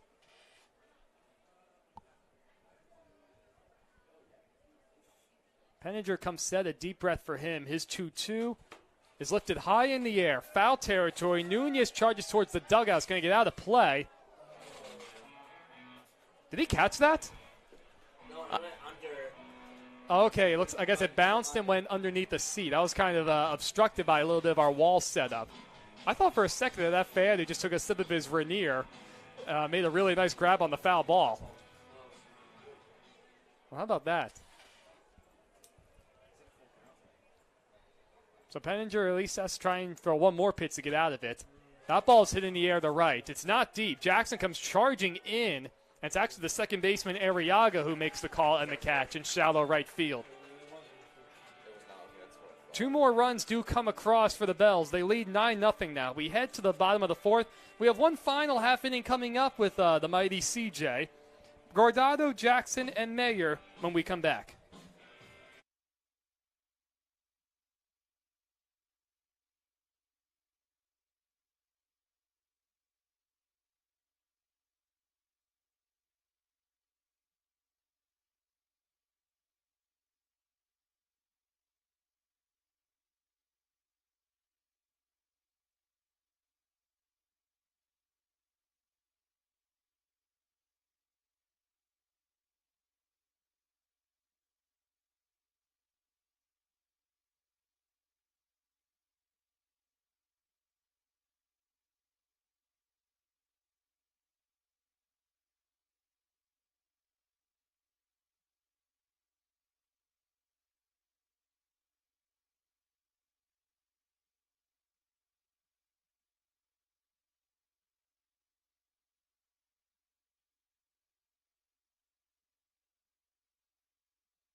Welcome back to Civic Field, ladies and gentlemen. We're ready for the bottom of the fourth. Guardado, Jackson, and Mayer, middle of the order for Port Angeles. Mauricio reached on an error by the shortstop his last time up. And we're joined, everybody, one final half inning from the Lefties closer, C.J. Lewis. Very, very generous to lend us a bit of his time. Thomas Urbina back on the mound, working his third inning. A bunt from Guardado. Thomas up with it, and he fires to first. So 1 away. Not a bad idea. Lefties only have 1 hit so far with 1 out in the 4th. So CJ, I know you said earlier in the broadcast that you definitely feel like you've accomplished the goals you set out for this summer. What are your goals as you head back to Jackson State for the fall? Heading back into the fall, I really want to kind of do the same thing I did when I first got here and just really start off strong. I think starting off strong just sets the foundation for the rest of the semester and going into the spring as well. Going in there, setting the tone, really just getting after it, getting as good as I can, as quick as I can. Trent Jackson fouls that one back. He's behind 0-2. One big thing for me is definitely going to be to carry over the intensity every day. It can get kind of hard in the fall sometimes when you're not playing outside competition, but it's something that I really want to focus on. And especially now that I know going into it what to expect, coming back for my second year, I should have a pretty good gauge at it, and I should be able to handle myself pretty well. So it's going to be a lot of inter-squad scrimmaging and working out in long toss in the fall? Yes, sir. All right. Good deal. 1-2 check swing from Trent. He takes high. 2-2 the count. 1 out, bottom of the 4th. Bells lead the Lefties 9-0. So what does winter usually look like for a college baseball player, at least a college pitcher? As Jackson hits that one fair down the third base line, able to shoot it right through the vacant spot. A big turnaround first. He'll hold up there. Second hit of the night for the Lefties. Good to see Jackson go the other way with that pitch too. So for us, we kind of finished our fall season in November.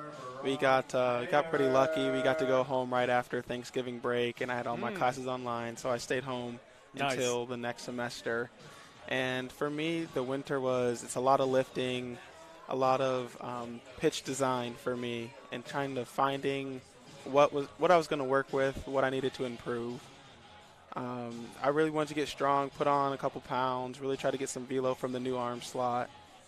And I think I did that. I did that well. So is going sidearm kind of a newer thing for you? It is. So okay. It's something I started at the beginning of this year when I was at Jackson State. When I was at Toledo the previous year, I was more of a high or lower three-quarter slot. And then I figured out that over the winter that I was just more of a sidearm guy, and it'd be more efficient. It would be easier on my body. Interesting. Brock Mayer behind 0-1 the count. Popped out to first is only at bat. The DH this evening. Down low, 1-1. That's interesting because growing up, I mean, most ball players hear about, don't throw sidearm. It's really bad for you. But it's interesting that it's the other way around. It's at least to some degree the other way around for you, CJ. It is. I think it has a big part of me playing third base growing up and really not throwing over the top as much from the infield and just kind of getting out of there, quick release, being athletic. And I think being from that sidearm slot allows me to be more athletic and more in tune with my body. All right. Wow. That's definitely something I didn't expect to learn during this interview. Glad I have you up there. Glad I have you up here, especially for that alone. 1-2 the count now to Mayer. That's spiked in the dirt. Good play by the catcher, Colton Bauer. So Jackson has to stay at first. How different does it feel for you, at least, pitching on very much a minor league baseball schedule with the West Coast League compared to the general weekend series with the occasional weekday game during school? It has been a lot different, and at first it was hard for me coming off of a school season where you're just playing 3 games in a weekend and then 1 maybe on a Tuesday or a Wednesday. But I adjusted well.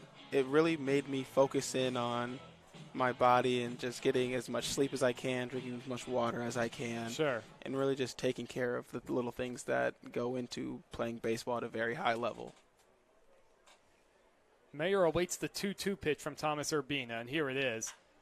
That one's lofted out to short right field. Max Harmon comes sprinting in, and he makes the one-handed catch. So 2 outs with a man on first.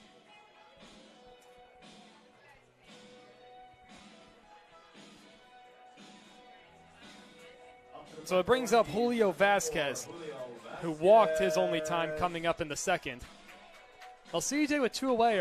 We're running out of time. Are there any last things that are on your mind that you definitely want to get out before you have to head back down and do your general routine? Well, first off, thank you for having me. Always good to be up here. Thank you to all the fans in Port Angeles for making this a great summer. Pitch misses inside. Jackson goes. He'll slide in safely. The ball goes into center field. He gets away from Saunders trying to back it up. Jackson, a good hustle play, digs into third. Stolen base for Trent. He advances to third on the error. Pitch was also called a strike on Julio for some reason. It didn't look like one. But even to echo what you just said right there, CJ, the fans, the general people around Port Angeles, just tremendous people, honestly. The host families, fantastic, and it's meant a lot even getting to visit a lot of the parents and other extended family who have made the trip up here, spend a few days or even a week or two. Means a lot. It Blocked does. by Bauer. We really appreciate all the host families and all the fans. Yeah, because even this is something I hear just all over the place. Everybody having a tough time finding host families. So it's, even now more than ever, really nothing to take for granted. That pitch is back towards the middle softly. Ty Saunders comes in to get it. Double pumps it over the first in time to get Julio. So the lefties do leave a man at third after putting up a hit, that being Trent Jackson. They go down quietly overall in the fourth. 9-0 Bells leading the lefties. Now this is going to be the end of the night with the headset on for one C.J. Lewis, one of the elite closers in the West Coast League, and an overall gentleman. C.J., it means a lot, my friend. Thank you, Evan. All right. I'll be seeing you a little bit later. So we head to the top of the fifth. C.J.'s night in the booth is all done, ladies and gentlemen. We'll be right back.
We're ready to go for the top of the fifth, everybody.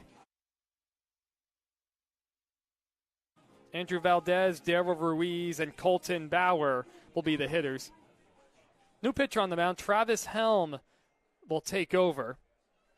The rising sophomore out of Central Washington University deals a strike to start his outing on the mound, so the night is done for Wes Penninger.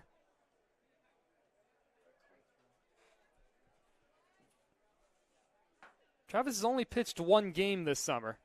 We've seen him play first, seen him behind the plate as he gets a swing and a miss from Valdez. 3 1/3 innings, 3 strikeouts, a couple walks, and 5 hits. Now coming very early on against Victoria.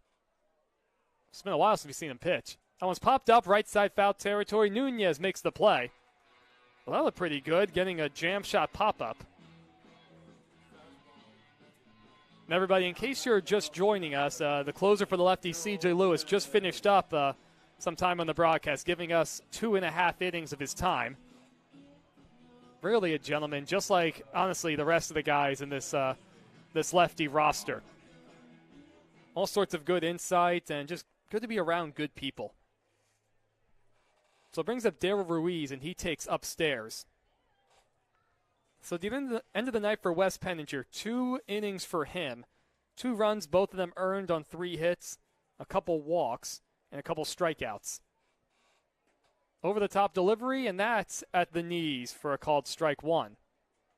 1-1 the count, 1 away in the top of the 5th. The Bells lead the Lefties 5-0, or 9-0. The shadows completely covering the field at Civic as that misses in the dirt. And first of 3 games for the weekend series tonight, among the final 3 games of the summer for the Lefties. The Bells, who are playoff bound. That misses inside 3-1.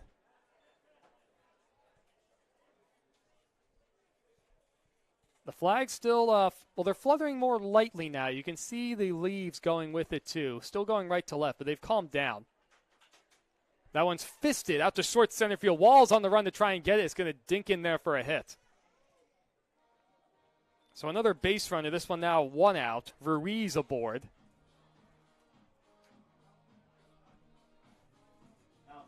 That's now the 8th hit of the evening for Bellingham. And it brings up Colton Bauer. He's 1 for 2 tonight. He scored a couple runs. Singled his last at bat, struck out in the second. So the Lefties will attempt to turn 2. Slide step, and that misses a little outside.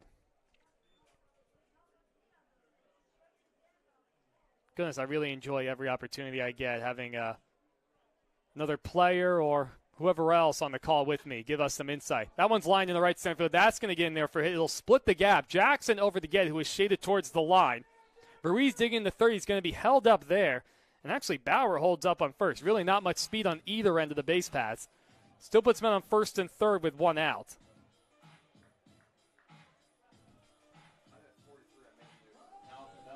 Now the batter is Cole Yoshida.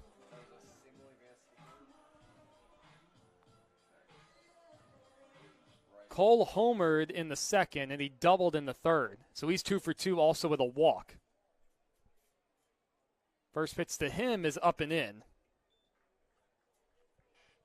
So the Bells, they are playoff bound, but don't have anything to play for standings-wise. Already clinched a home field advantage in the opening round of the playoffs with being the first half champs in the Northern Division. That's popped up. Towards home plate, Nunez comes sprinting in. That ball lands right on top of the overhanging screen. That's above home plate. Well, there's that baseball and 2 more still sitting up there, especially as we've gotten towards the middle and even the second half of this summer season. That screen's been hanging over home plate all season. It's supposed to go in there and eventually replace the chain link fence.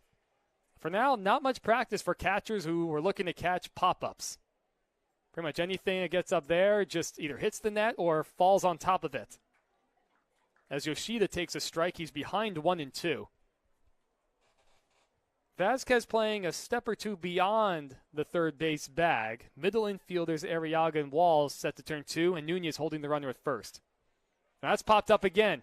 Short center field. Both Walls and Arriaga are out, and the center fielder Gerald makes the catch. He tosses it towards home plate, cut off by Nunez. Good communication there for the center fielder, Corey, to take charge. 2 outs, that brings up Max Hartman. Max is 1 for 1. He singled his last time up in the 4th. He's also walked twice and scored twice.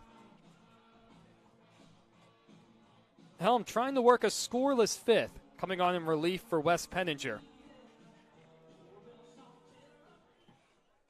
And another gorgeous evening, though. This final weekend series at Civic Field. First pitch curveball in there for a called strike. I will miss that view. No more snow caps on the top of the foothill right here. Went well beyond the first half of the season, still with some snow at the top. That's in the dirt, blocked by Mauricio. It's interesting hearing from our current host mom, Susan, who lives much further up the hill. Port Angeles and the Olympic Peninsula are extremely hilly. I mean, if I want to go for a run from Susan's house, I got to go down a steep hill and then come trudging back up, as that's outside 2 and 1.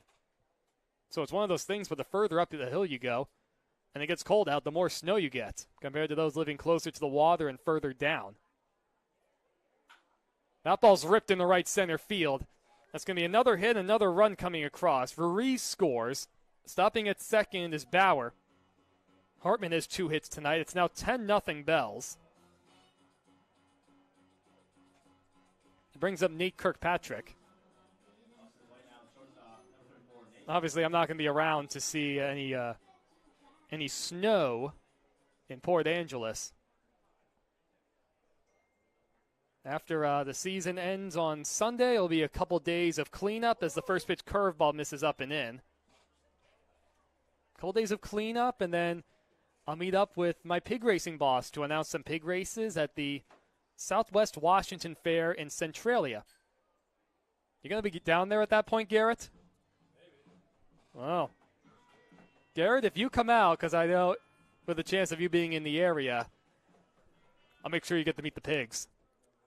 Get to meet Strawberry and Sloppy Joe and Bob. Bob's my favorite. Garrett goes nice. Upstairs, 2 and 1 the count. Colton Bauer at second, Max Hartman at first.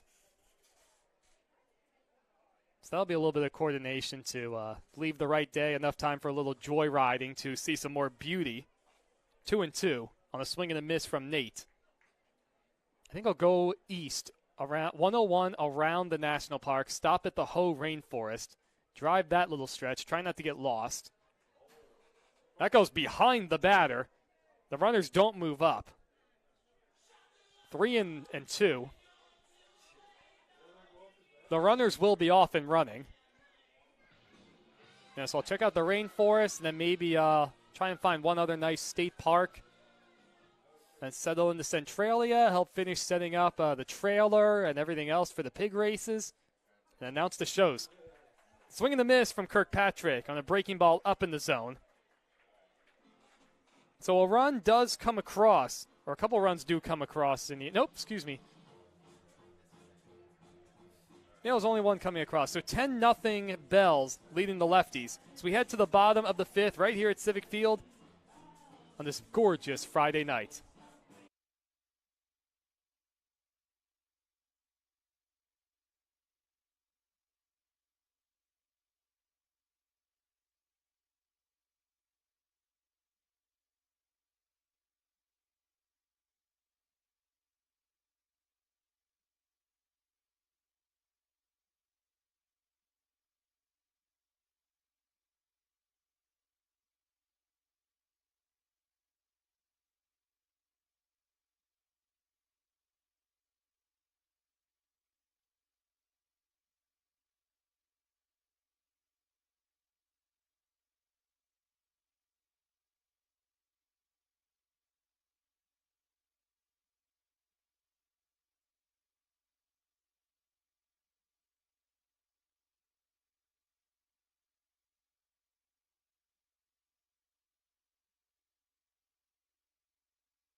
As we get ready for the bottom of the 5th, Thomas Urbina finishing up his warm-up pitches. This inning is brought to you by Leets. Leets Farm Supply and Equipment Sales is the Peninsula's premier family-owned farm supply and equipment dealership, where we service what we sell. Shop local, support local. Shop Leets Farm Supply. Chance Dowdy, Isaiah Walls, and the leadoff man Corey Jarrell will be the hitters. Port Angeles trailing Bellingham 10-0. Urbina back to work for his 4th inning out of the bullpen. Very much in line for the win. Dowdy swings the first pitch. A few bounces out to the shortstop Ty Saunders. Plenty of time to get Dowdy. 1 pitch, 1 out in the 5th. And that brings up Isaiah Walls. Well, Isaiah came into play hitting .203. Had a torrent start. Struggled during the road trip. And you know it's a normal thing. Eventually, you have a guy who just graduated high school, very talented player. I mean, can run like a gazelle. He shows bunt. It's a good one up the third base line, but it'll go foul. Good way to try to get a board. Guys start to get a little bit more information on you with all the data and the technology available. So it's an interesting adjustment, I'm sure. He's having to make some adjustments he's never had to make before. A guy just finishing high school. Good learning experience for everybody involved. Hits that one foul. Look out by the Bells dugout. That was close. Actually, that ball went out of play. There was a bit of a gap there, a short fence, and a youngster comes up with the baseball. A young man looks very happy. I think that ball nearly got a piece of a woman standing by the dugout playing on her phone. He had that look. She had the look of, oh boy, that was close. That's low, 1-2. Our public address announcer says that was his mom. I'm glad she's okay, Lane. Well, she's vacated the area. Might be a smart move. That 1-2. Walls just gets a piece of it. Griff was checking to see if he was messing with us. Nope, he's not messing with us. We're glad your mom's okay, Lane, and we're glad everybody's okay whenever a baseball comes into the stands. You got to be careful. You never know. That's hit well. Deep left field. Back goes Reynolds at the fence, and that ball is gone. The second home run of the summer for the young man, Isaiah Walls. He's put the Lefties on the board. It's now 10-1 Bells. Walls able to bring this crowd at Civic Field to its feet. Its final Friday night game of the season. And that was a shot. A high, majestic blast sitting high up there in the evening sky. Really beautiful to watch from Isaiah. He knew it, I knew it, everybody knew it.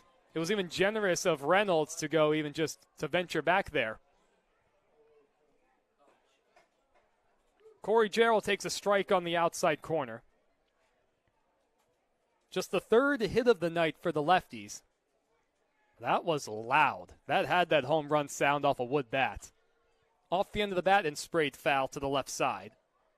So Corey behind 0-2. Thomas Urbina trying to settle his way back in after getting taken deep by Isaiah. That was beautiful. The 0-2 pitch out of the windup. Outside. The wind has calmed down a bit. Isaiah really didn't need any help from it, though. Even the branches and the leaves, well, I said they were quiet. Now the wind's picked up again. How about that? Yep, there go the flags. That 1-2 is hit foul again. Not as many, but a few more youngsters playing beyond the right field fence. It's cool to hear that the CJ and the guys in the bullpen able to have some good interactions with them. He's been signing some stuff, and the kids are fascinated, I'm sure, watching the guys warm up. Looks like a game of running the bases or some kind of wiffle ball game. I'm able to see some kind of ball, whether it's a baseball or something else, go above the banners out there. Softly by the plate, hit foul.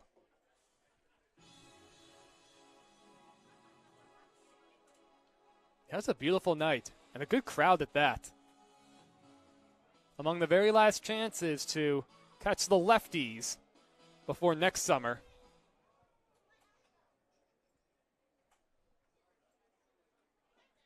That's in the dirt, 2-2 the count. Looks like there is action in the bullpen for Bellingham. Able to see somebody playing catch down there. The Lefties bullpen is quiet, so I'll expect to see Travis Helm come back out for the 6th. That's it hard back towards the middle, and a diving play by the second baseman Cole Yoshida. He went full extension to get that one. A heck of a play to record the second out. I was certain that Corey had a base hit. He got it down towards the end of the bat, so the ball wasn't going out there as hard as I thought it would. Really good play overall. Brings up Aiden Arriaga. He's 1 for 2 with a base hit in the first. Coming off of what was, again, a really good road trip. out of the College of the Desert, a guy who finished up his second straight season playing in the Power Summer Collegiate League.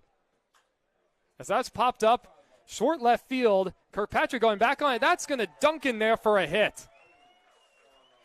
He barely got a piece of it off the end of the bat, but it's the second hit for Arriaga tonight. The ball carried out to left pretty well. I thought it was going to be an easy play for the third baseman, Nate Kirkpatrick, but he had no chance. So Nunez, the hitter, he's 0 for 2 tonight. Needs to pick up at least a few base hits over the course of the end of this season if he wants to be the overall hits champion. First pitch to him is swung on and fouled into the screen up above. Yeah, so Arriaga, good experience for him. Finishing up that 1 month season where you play nearly every day in Palm Springs. And every game being at home. And then, you're all done and you get to come up here. Face some higher level competition. As Nunez behind 0-2, hitting another one foul. Some early swings from Roberto, and he's been aggressive all season long. Loves to go after fastballs in the strike zone, especially when he sees them early. So Arriaga at first. 1 run is scored on the Walls homer. Here's the pitch from Urbina. The runner goes. Pitch taken in the dirt, and Arriaga's going to steal second without a throw. He can really, really run, and we saw that right there. His first stolen base of the summer. Well, I guess part of it was he went a stretch of not getting on base a whole lot, but he really can run. The 1-2 misses in the dirt, blocked by Bauer. Now 2 balls, 2 strikes to Tito. RBI chance for him. Urbina looking in. Now he comes set. Good lead at second from Arriaga. He should score in a single. That breaking ball's in there for a called strike 3. Nunez not a big fan of the call. We did see that pitch at times not called a strike against. We've seen that pitch go both ways tonight. So the lefties able to get on the board in the 5th. A solo home run from Isaiah Walls, and a beautiful shot at that. So we head to the top of the 6th, 10-1 Bells.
Welcome back to the broadcast, ladies and gentlemen.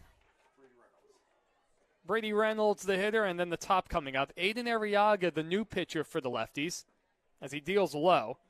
Also, I was wrong. Travis Helm did not come back out the pitch, even with no action in the Lefties' bullpen. Some changes in the field for the Lefties. Travis Helm moves from the mound to play first base. Roberto Nunez slides from first to second. As that pitch is high in the air to left center, Dowdy comes in. He loses his hat, and he makes the grab. So a quick out for Aiden after all things considered. He's not a pitcher. He's just in there to try and eat up some innings and some outs for Port Angeles. Let's see. Yeah, I said Nunez at second. So the Lefties drop the designated hitter. So Brock Mayer out of the lineup. Travis Helm hits in his spot in the 6th spot in the order. First pitch and a breaking ball from Aiden taken outside by Coleman Schmidt. Coleman has walked, recorded an RBI single, fielder's choice, and a ground out. So he's 1 for 3. That's in the dirt, and it goes straight to the backstop, right off the wooden planks that surrounds home plate. When there's Cole to go grab the baseball.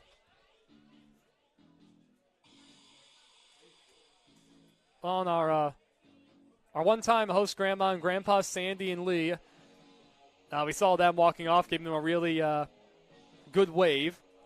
In case Sandy Lee, in case you guys are back home listening right now, big shout out to you guys. It means a lot, all you've done for Griff and I this summer, especially being first-time host parents.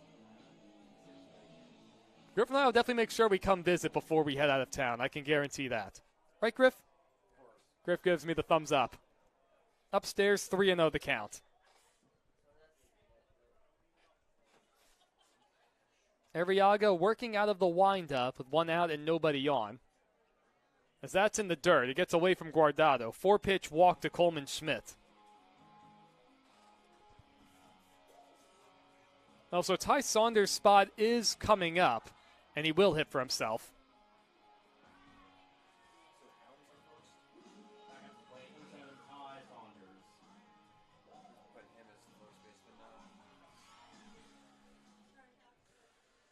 Arriaga, we get to see him work out of the stretch now.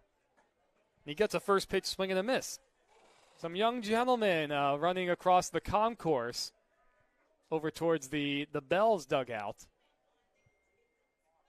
There wasn't a foul ball that went over there. I wonder what they're going after. Swing and a miss again, 0-2 to tie. The concession stands are behind the grandstands down the right field line. So if you want food, that's where you go. Now, granted, we do have a party deck tonight. I bet they got something good cooking. The 0-2 pitch is spiked in the dirt. Guardado able to keep it around home plate. The Bells lead the Lefties 10-1, 1 out in the top of the 6th. Schmidt at first with a 4-pitch walk. The Lefties looking to turn 2. The second baseman Nunez playing way over towards the second base bag. That ball's hit high in the air into right. Jackson comes running in. Nunez is out. He backpedals, and he puts it away. So P4 for those keeping score at home. 2 away, it brings up Andrew Valdez. Valdez had an RBI single in the 3rd. So he's 1 for 4. Also reached on an error by Julio Vasquez.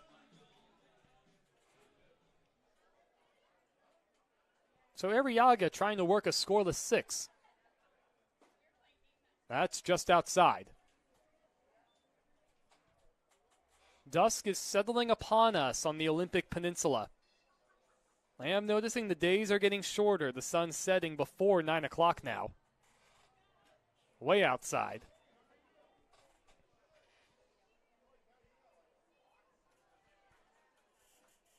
I mean, this is a beautiful part of the country. It really, really is.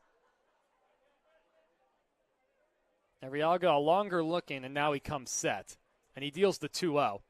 Way upstairs, it pops out of the glove of Mauricio. Up to second goes Schmidt on the passed ball. So 3-0 the count to Valdez. Things are heating up, especially in Major League Baseball. Oh, there's another one of our host moms. Hi, Dawn. Yeah, Dawn, one of four host families from my church out here, St. Matthew's Lutheran. As Valdez takes outside, he walks on 4 pitches. Second walk of the inning issued by Aiden Arriaga. Yeah, it's just tremendous the amount of host family support. I think a few of the people from my church able to tell me recently that they were hosting Lefties players. It took them a while to realize that I'm the broadcaster for them. That's quite all right. So the first pitch is swung on and ripped foul down the right field line into the Lefties bullpen. Now coming off the bat of Darryl Ruiz. Well, yeah, things heating up in the Major League Baseball world. I'm sorry for all the Mariners fans having going the selling route through the trade deadline. Sorry, Jacob. Jacob did not appreciate that. So 1-1 to count. I think I struck a fuse with Jacob ever so slightly. I had it coming as that one's popped up. In front of the mound by home plate, Guardado off with the mask, and he's able to make the play in foul territory. So good job by Guardado. The net not able to get a hold of that foul pop-up. So a good inning from Aiden Arriaga. Able to work around a couple walks for a scoreless 6th inning. We head to the bottom half of the 6th. I'll talk a little more Major League Baseball when we come back. Maybe not about the Mariners, though. Definitely not about the Mariners.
So a new pitcher for the Bells as we start the 6th inning. Caden Drew will take over, the rising junior out of Paradise Valley Community College.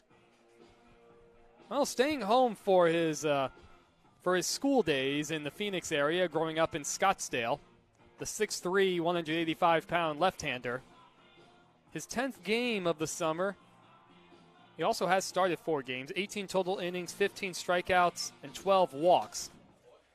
His last outing came against the Lefties a week ago when Port Angeles was in Bellingham. He went an inning, allowed a couple earned runs on 3 hits. So he'll face Mauricio Guardado, Trent Jackson, and Travis Helm. Again, Travis Helm in the 6th spot in the place of Brock Mayer. So the Lefties forfeited the DH spot. And the first pitch is outside to Mauricio. Reached on an error in the first, also bounced out to the pitcher's mound.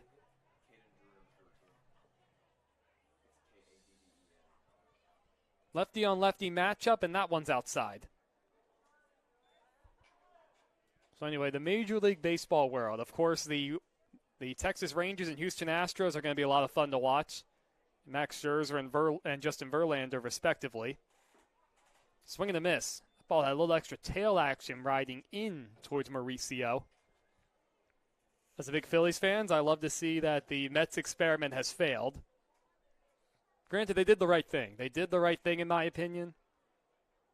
The Yankees, I don't know what they're doing. That ball's bounced softly to the right side. The first baseman Reeves up with it. Tosses it to the pitcher, covering. Oh, just in time to get Mauricio. Evan Bates in the first base coach's box. He thought Mauricio beat it out. He always hustles up the line, and frankly, Caden Drew was extremely late getting over the cover. Well, it goes down as a 3-1 putout. And Trent Jackson, the batter. He singled down the third base line his last time up. He's 1 for 2. And he takes in the dirt. Lefties trail the Bells 10-1 with 1 out in the bottom of the 6th.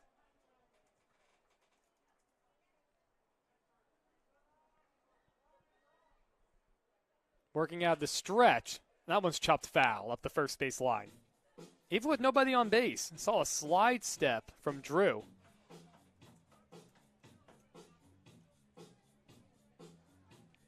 I got to see the Phillies' newest pitcher, Michael Lorenzen, the all-star for the Tigers earlier this summer. Make his first start with the Phillies. Excellent. 1-2 the count on a tough breaking ball.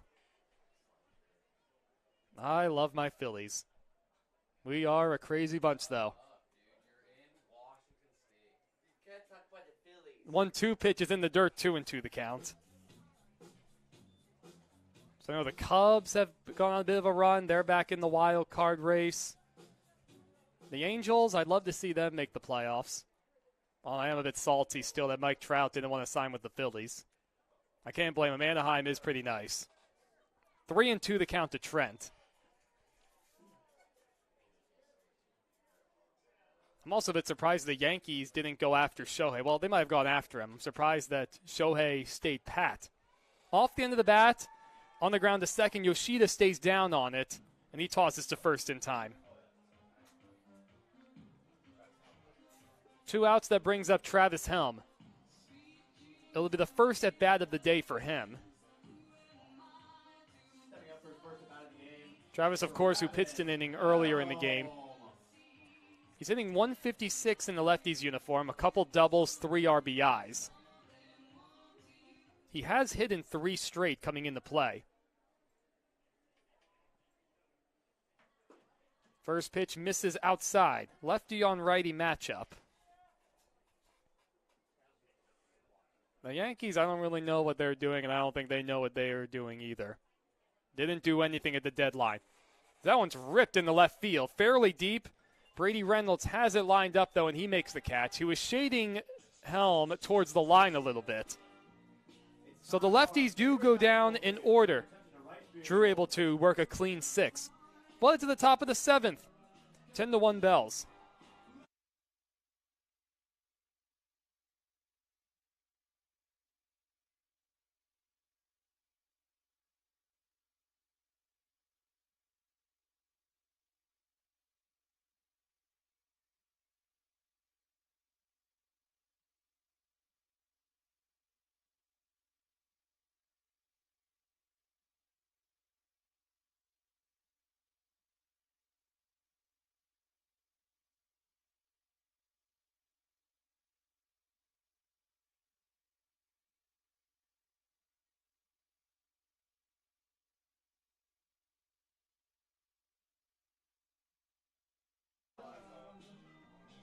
So, of course, as we approach the end of our season, I got to keep up with all the fun history, geography segments. So on October 2nd, 1968, President Lyndon B. Johnson signed the bill which created the 504,000 acres of North Cascades National Park. It's about 3 hours east of Seattle and due a bit north. Over 300 glaciers, which is double the number in the rest of the continental United States. Quite large forest, as is pretty typical in Oregon or Western Oregon, Western Washington. Plenty of snow-capped mountain peaks even in the heart of the summer. George Lake, Diablo Lake, 2 lakes among others. Very popular tourist destinations. I went to visit over the course of the past week. Aiden Arriaga will throw his second inning on the mound. We have a pinch hitter coming up. First pitch is taken outside. Looks like it's Hayden Kalu. Oh, Caden Clute. There we are. Rising sophomore out of Umpqua Community College. So he bats in the 5th spot in the place of Colton Bauer. He's listed as a catcher as he takes inside, so good chance he'll stay in the game to catch. Yeah, during the Lefties 1-week road trip, I got to check out North Cascades National Park. Always a sight to behold as that ball's ripped in the left field. On the run is Dowdy. He's not able to get it, and it's going to go to the wall. Clute is on his way to second. The throw comes in on a hop, not in time. So a leadoff double off the bench for Caden Clute. His first hit in the Bells uniform. It's only his fourth game with Bellingham. 0 for 3. Did not have an official at bat coming into it. So he walked once, I guess, defense replacements the other days. So Cole Yoshida, the hitter. And he takes outside. While visiting the North Cascades National Park, I was able to see some helicopter work to put out some small forest fires. 1-1 the count. Cool to see the choppers going over the lake, filling up some big buckets of water, then going over and dumping them. 2-1 the count as that misses high.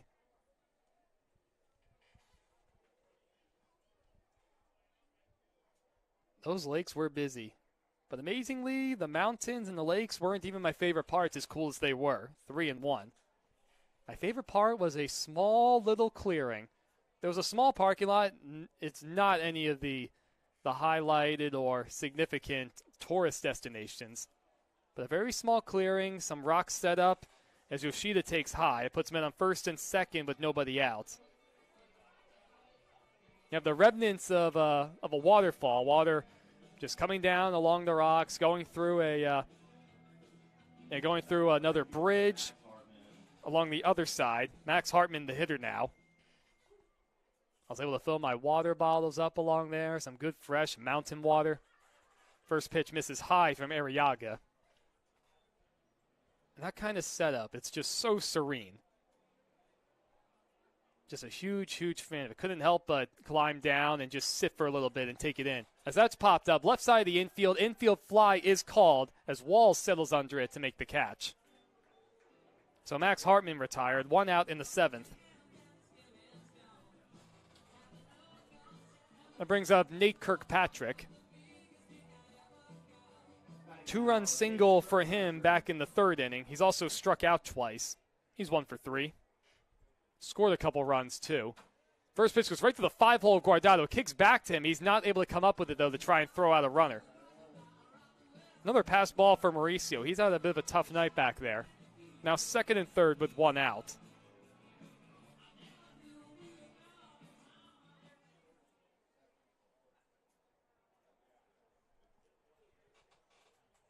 So Arriaga still working out the stretch.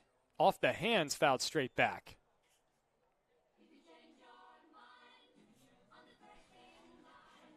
And anyway, seeing that clearing at North Cascades National Park, the best comparison I have is a year ago in November going through Yosemite.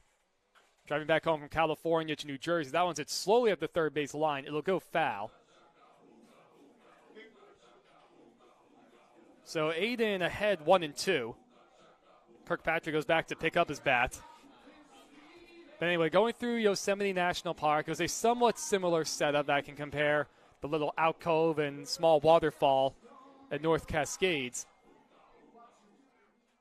Just a clearing in the trees, able to walk down a little path, not a big tourist stop, not labeled really as anything as that curveball's high. But just a small pond. The way the trees are set up, just bordering around it. Wind wasn't able to get there. It was a pretty good temperature. It was cooling off, of course, in the mountains, but it wasn't real cold. 3-2 the count as that misses high. And just, I was completely at peace.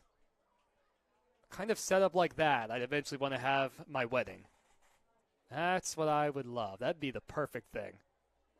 In the dirt, it gets away from Mauricio. Clute is going to come home. The throw to Arriaga, not in time. He was late covering. So now 11-1 Bellingham on the wild pitch.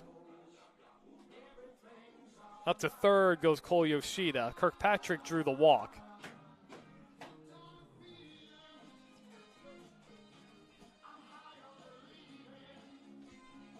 So Brady Reynolds will bat now.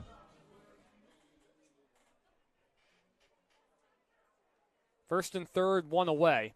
Lefty set up to turn 2 that misses upstairs.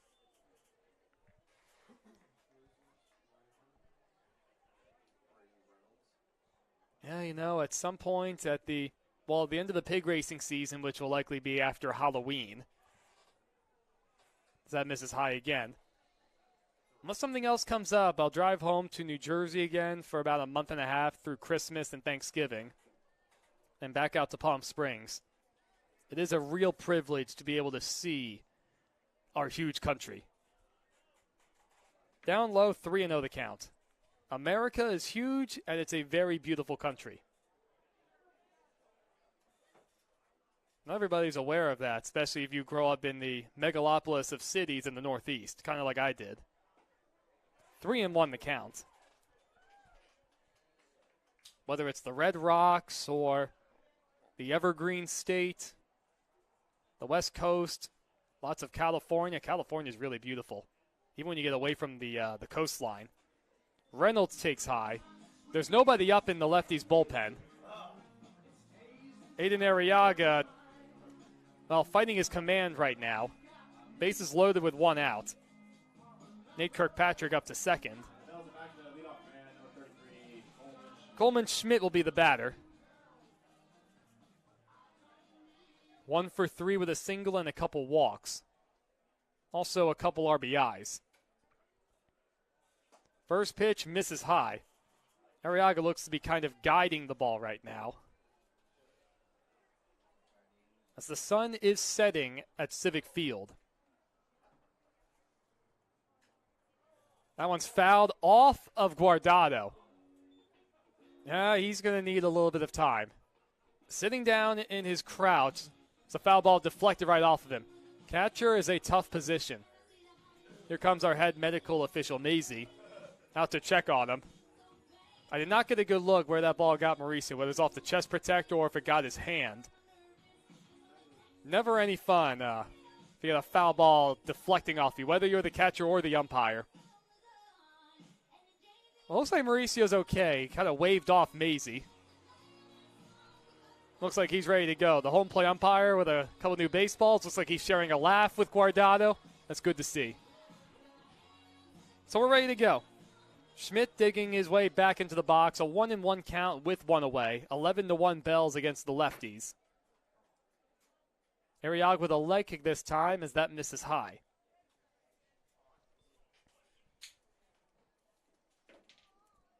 And when I start the road trip back east, Yosemite National Park is the top priority. Looked like the home plate umpire wanted to call that a strike. He chose not to. 3-1. I was going to go see Yosemite when I started driving home last November, but once you hit November, they close most of the roads, as Schmidt swings and misses 3-2. They close most of the roads already. They only leave one of the main ones open, and because of some torrential downpours and some major flooding, the one road they usually leave open had a ton of damages, so they had to close that one too.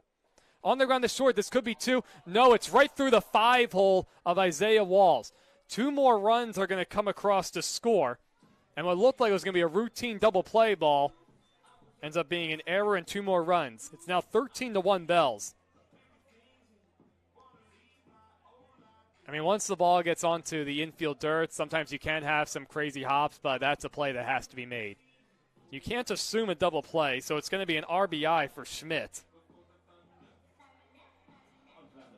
Still 1 away, men on first and second. Both Yoshida and Kirkpatrick came across to score. Brady Reynolds stopped at second. As the first pitch misses to Ty Saunders. So the lefty's still set up to turn 2, 1 away in the 7th.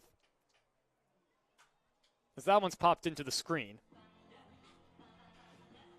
So anyway, with all the roads being closed and all the flooding, not able to see Yellowstone National Park last year.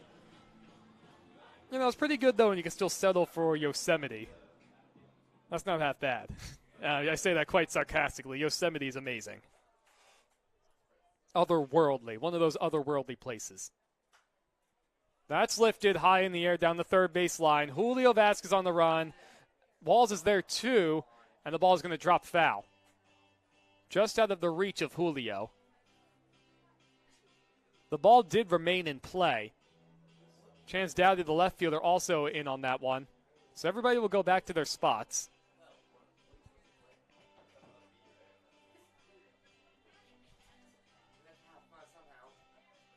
So I can say this, the Arches National Park, Yosemite, and the Redwoods National Park along the coast in Northern California. Those are 3 otherworldly places I've seen.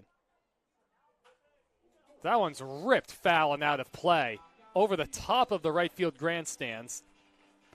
Oh, there goes a young gentleman, and it looks like dad or older brother going out with him.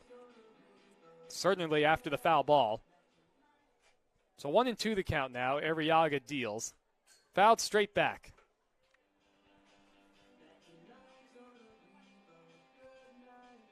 Olympic National Park's tremendous too. I've seen a lot of it.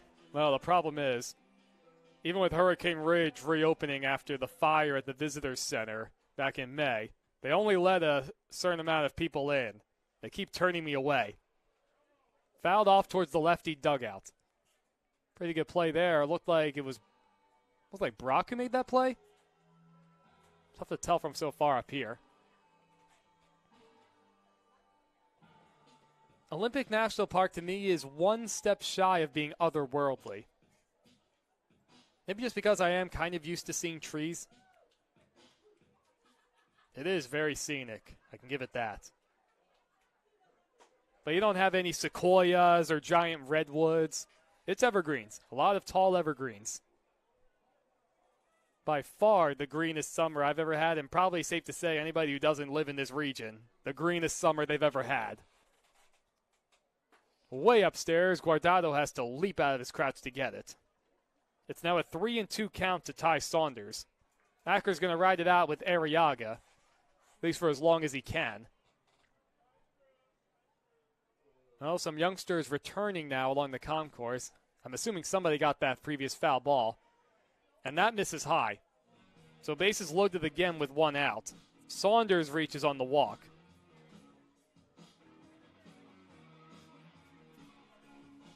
And it brings up Andrew Valdez. He will hit for himself. Coming up to the plate now, center fielder Andrew Valdez. And you know something very wholesome that I was able to see. Going out to first Bellingham for the Friday night game last week, and then shooting over to North Cascades National Park. That was all on the way. That ball's hit hard down the left field line, and that's going to drop fair. 2 more runs are going to come across as Dowdy throws it into third base. So a 2-run single for Andrew Valdez, his second hit of the night. It's now 15-1 Bells. So Daryl Ruiz now the 9th man to come to the plate this inning.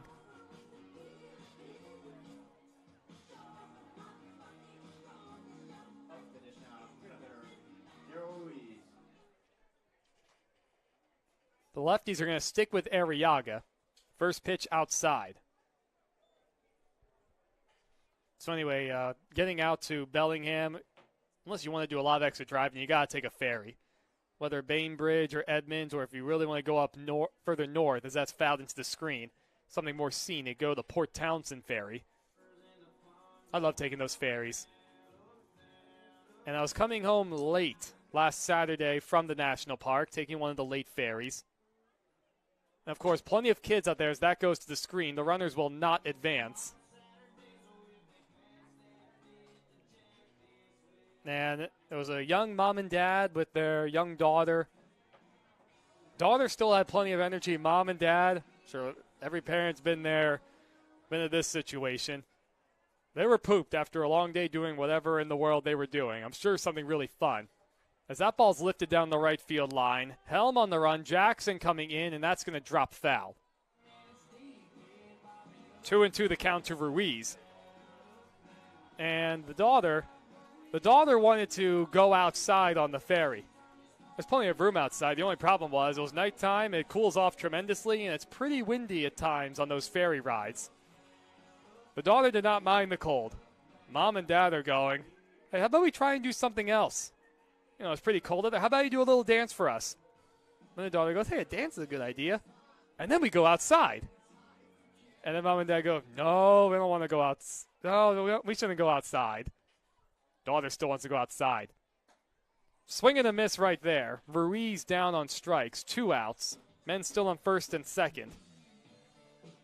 So Caden Clute, who started the inning with a double off the bench, he'll bat for the second time. So Caden is now 1 for 1 in a Bells uniform. That pitch is off of a post on the chain link fence, and both runners will advance on the wild pitch. Valdez up to second, Saunders to third. As Arriaga gets a new baseball.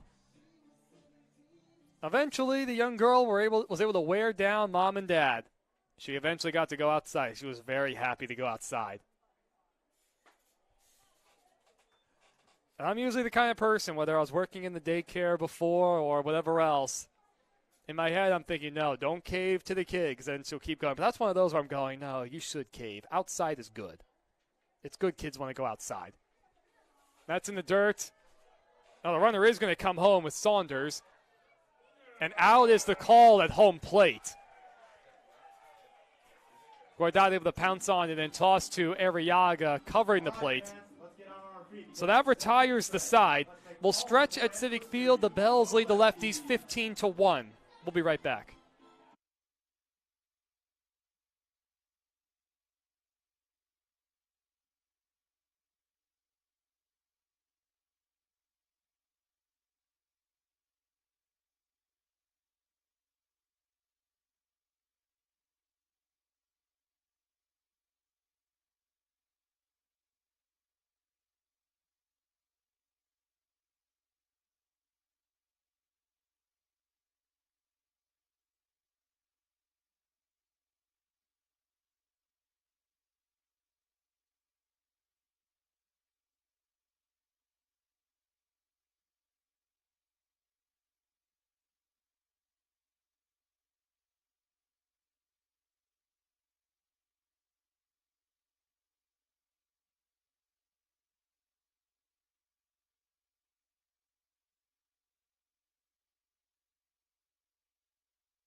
Caden Drew back on the mound, working his second inning out of the bullpen after sitting the hard. The Lefties ordered down 1-2-3 in the 6th. He'll face Julio Vasquez, Chance Dowdy, and Isaiah Walls as spots. Bells lead the Lefties 15-1. First pitch out of the stretch from Drew, misses down and in.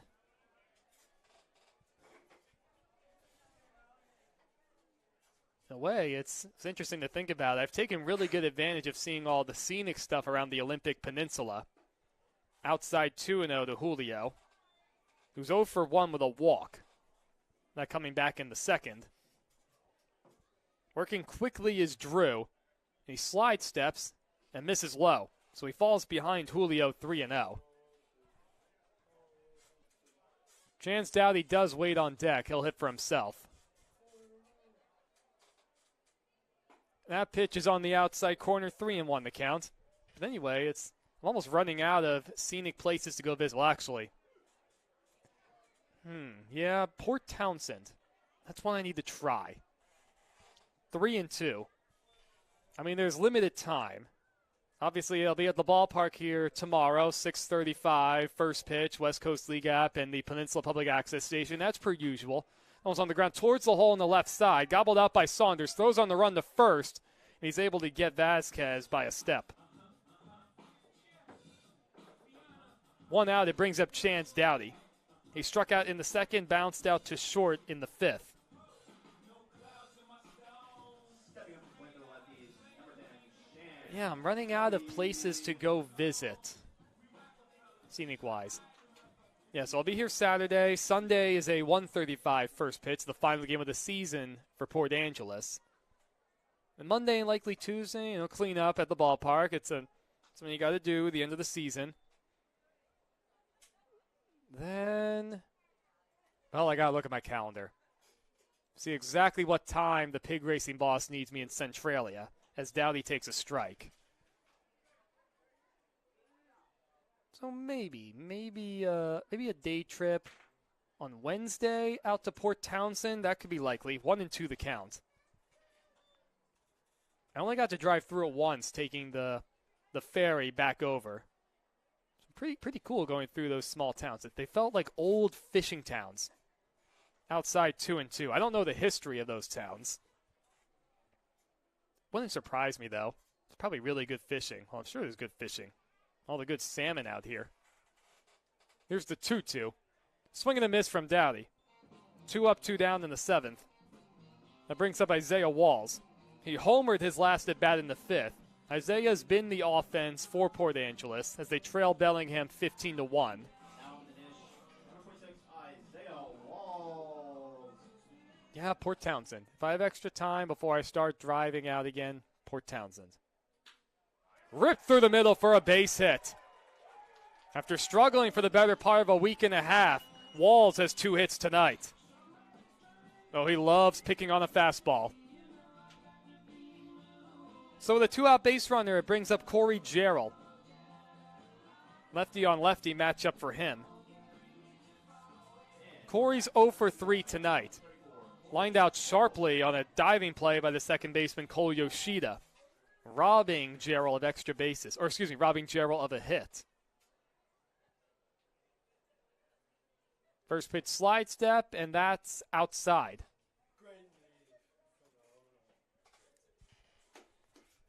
I'm glad we talked about this, everybody. I appreciate all your help back home. Port Townsend is the move if I have any extra time before I leave town.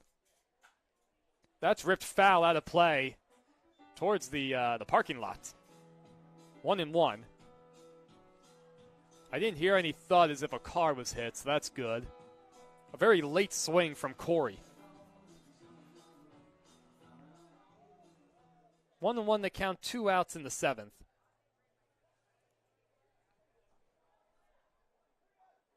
That breaking ball in there for a strike. Corey behind 1-2. Yeah, Port Townsend. All right. Good deal. Good deal, everybody. And then definitely the Hoh Rainforest once I start driving around Olympic National Park to Centralia. Check swing, and Gerald does go around, according to the home plate umpire. No argument from him. Caden Drew comes on. Well, he's able to pick up a couple strikeouts in the 7th. He works 2 scoreless frames out of the bullpen. 15-1 Bells against the Lefties as we're through 7 full. We'll be back for the top of the 8th.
Welcome back to the top of the 8th inning, everybody. Isaiah Walls will take over on the mound. He deals the first pitch low to Caden Clute. Clute was at the plate when Ty Saunders was thrown out at the plate trying to advance on a wild pitch to end the 7th. Walls works quickly as he gets a swing and a miss. So Aiden Arriaga all done pitching, flip-flops with Isaiah. So Arriaga now playing short. 2-1 the count as that misses outside. You know, I keep thinking about this. All my each of my locations for when I hit the road again shortly for the pig racing, as that's fouled away 2-2. It's going to keep getting warmer wherever I go. Centralia, they've been in the high 70s, low mid 80s. As Clute goes down swinging at a high fastball, 1 out in the 8th. That brings up Cole Yoshida.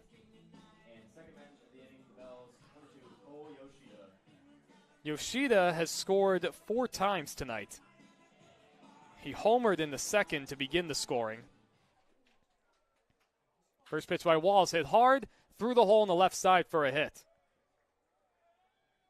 So Clute with his Yoshida, beg your pardon, with his 3rd hit of the game. A single, a double, and a home run. He's aboard with 1 out. So anyway, after Centralia, then I go due east to Benton, Franklin County. It's about an hour, hour and a half from what I remember from Google Maps. A little bit warmer out there, touching 90, starting to get into that slightly more eastern Washington, warmer and more arid part. Then a couple weeks off, then 2 months in the small farming town of Wheatland, California. That I can guarantee as Max Hartman takes low. Able to talk to the pig racing boss in the middle of the road trip for the Lefties to confirm those plans. In there, 1-1. And that area, well, I love that area, but it's hot. And last year when I first got there, they were in a crazy heat wave as that's towards the hole on the right side, a little leak in the right for a hit. Back-to-back singles with 1 out in the 8th. Hartman aboard.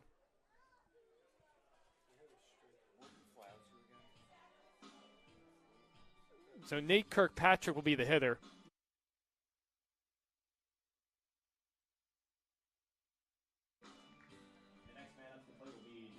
Kirkpatrick had a 2-run single in the 3rd. He's been on base 3 times tonight. So anyway, Wheatland, California, that whole Central Valley of California, it's very hot in general. He had a crazy heat wave, though. They were up to 110 to 120 degrees as the first pitch is fouled back. It basically felt like Palm Springs out there, except slightly more humid. That was tough, setting up all the pig racing stuff for the first time. A lot of moving around and lifting heavy things in the sun. It makes a man out of you, I know that. Made one out of me. I thought I was one already, and then doing all that. Woof! I tell you. 0-2 the count to Kirkpatrick. Oh, as Walls steps off, he was initially in the wind with men on 1st and 2nd. Good he's able to realize that. He doesn't really pitch, so I can understand that. This is low. Oh, yeah, about the current weather now in Wheatland. It's about 30 miles north of Sacramento. Swung on and missed right there. Kirkpatrick down on strike. 2nd strikeout of the inning for Isaiah. 2 outs, men on 1st and 2nd. Okay, so Wheatland's having highs of anywhere from 91 to 108. Ooh, Sunday's going to be 113. Next Sunday, that is. That's kind of typical for their summer. When I was there last year, it stayed in the 90s all the way through Halloween. And that's normal for them. That one's hit hard out to short. Arriaga gets it on a hop. He'll opt to go the long way to first on a hop. Out is the call at first base. So Reynolds retired. A clean inning for Isaiah Walls. So we head to the bottom of the 8th inning. Lefties trail the Bells 15-1 in this Friday night West Coast League game.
We're ready for the bottom of the 8th. Aiden Arriaga, Roberto Nunez, and Mauricio Guardado.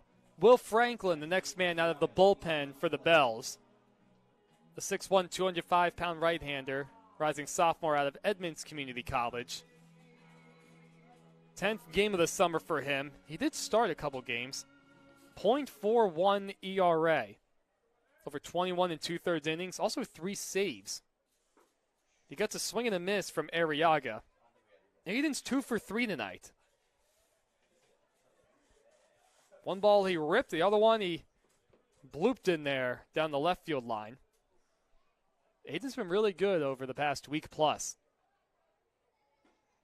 That's on the outer half, 0-2.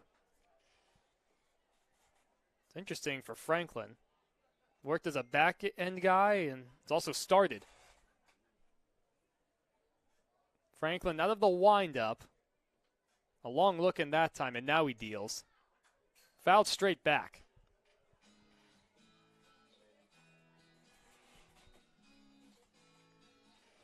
Oh, a little bit of news for you guys. Basically our Swiss Army knife, Jerica D'Acquisto, had an interview with Washington, the University of Washington. Someone's fouled back again for an operations position. Didn't get a chance to talk to her about how it went, so hopefully it went well. Hopefully she gets it. Interviewing with her rival, one of her big rivals at least, graduating from Wazoo, Washington State, this past spring. Good at bat from Aiden as he fouls that one back again. The baseball hit off the post and popped right back out to the pitcher's mound.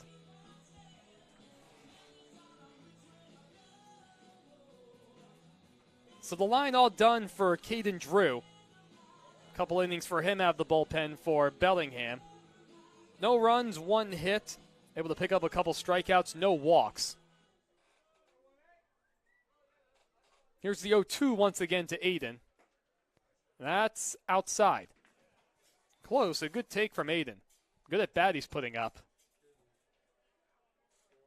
Awaiting the 7th pitch of this at bat. And here it is.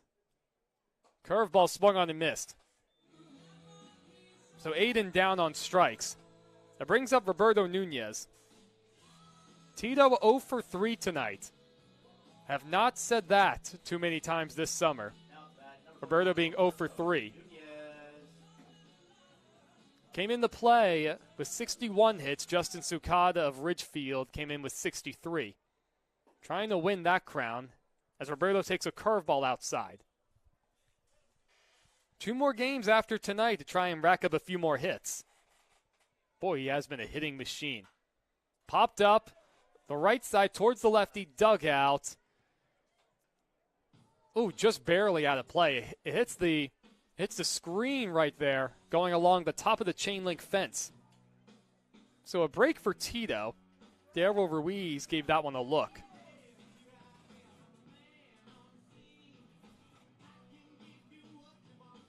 Oh, looks like a youngster was able to get that foul ball. See 4 of them running along the concourse. Triumphant that their buddy got it. That's the 1-1. Hit hard in left field. That's in there for a base hit. Nunez now with a somewhat long-awaited base hit. He's now 1 for 4. Brings up Mauricio Guardado.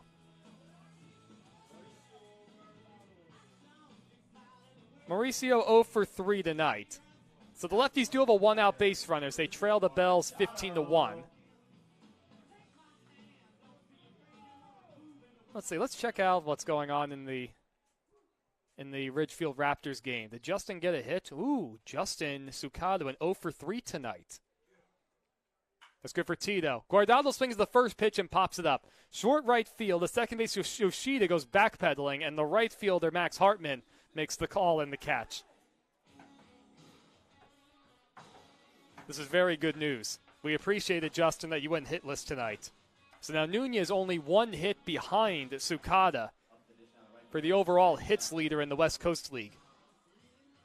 This is going to be a good race to check out coming down the stretch this final weekend of the regular season. Trent Jackson now the batter. Check swing, and he takes a curveball low.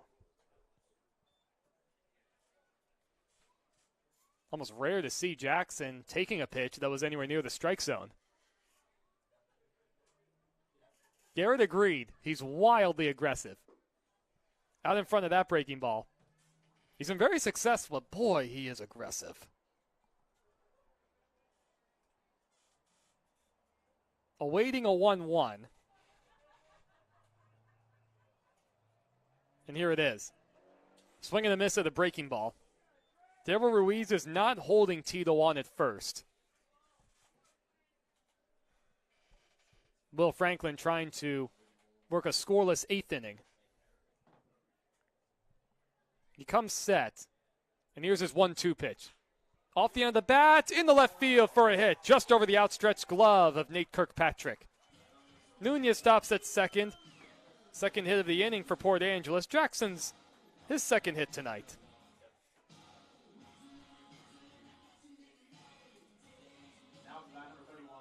Now it's Travis Helm.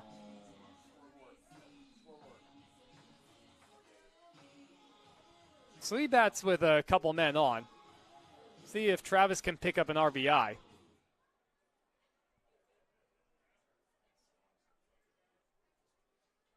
First pitch, he swings at it, and it's popped up. On the infield, Daryl Ruiz has it lined up, and he makes the two-handed catch.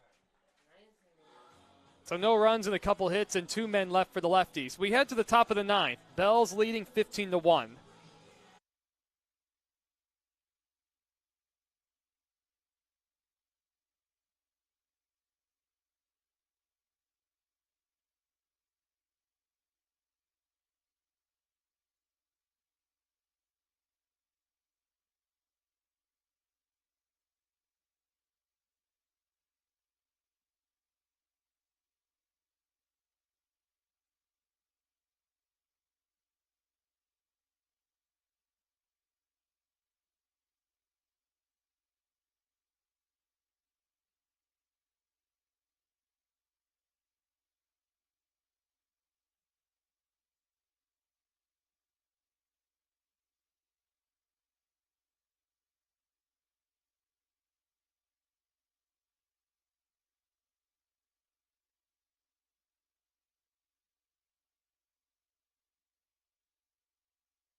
So Ty Saunders, Andrew Valdez, Daryl Ruiz will be the hitters. The first pitch is taken low.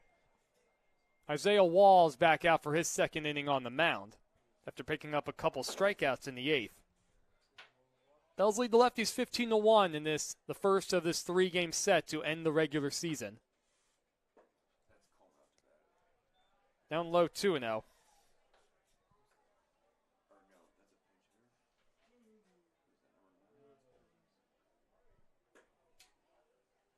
That's low 3-0. Oh, beg your pardon, it's a pinch hitter. Cole Williams picked up a bat to pinch hit. And he draws a leadoff walk. So he's aboard, batting in the leadoff position in place of Coleman Schmidt. So Williams will stay in the game and be the designated hitter. And now it's Ty Saunders. Beg your pardon, guys. Saunders has walked 3 times tonight. 0 for 3 overall. He takes outside.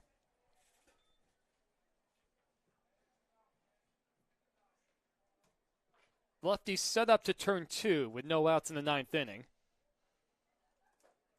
Swing and a miss. Walls does have a really good arm, though. It really does. It is fun seeing him out there playing shortstop. Working out of the stretch. A short leg kick. Another swing and a miss. A couple challenge fastballs right down the heart.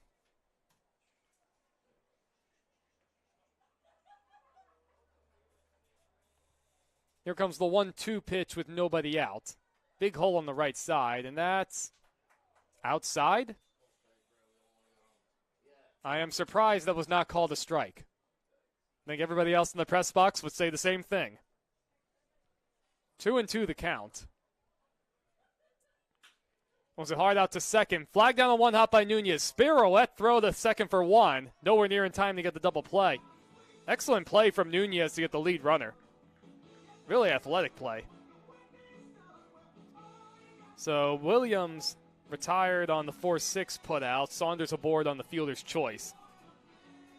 And it's Andrew Valdez. 2-run single for him his last time up in the 7th.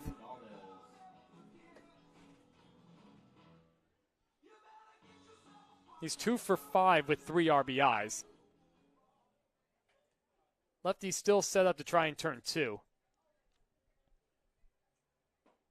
First pitch, that's taken for a strike at the knees.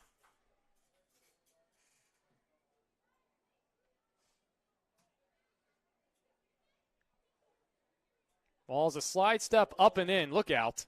It got away from Guardado. Saunders will not advance. Up and in towards the shoulder area.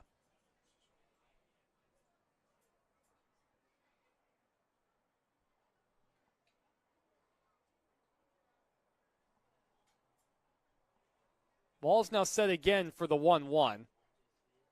And he'll deal. That one's underneath the glove of the first baseman Hellman into right field. I'll see how that's scored. It'll probably be a base hit. Stopping at second is Ty Saunders. So it's Darrell Ruiz's spot, and he will hit for himself. With 1 out and men on first and second.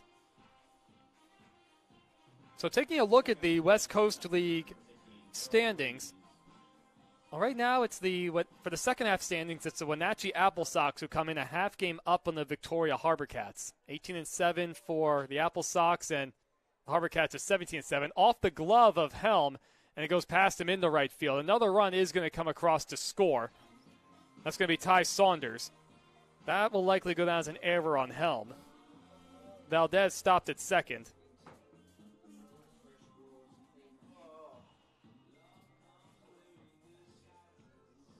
So Victoria and Wenatchee, of course, a really good battle at the end of the second half to try and win that title. On the inside corner, 0-1 to Caden Clute. Of course, the Bells were able to steal the first half title. That's helpful for them. Bells are only 13-10 in the second half. 0-2 the count.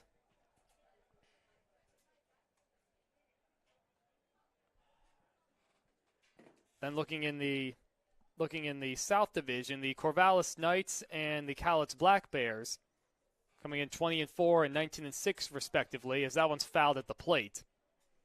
So a game and a half separates those two teams. Richfield Raptors able to win the first half title by a half game over the Portland Pickles.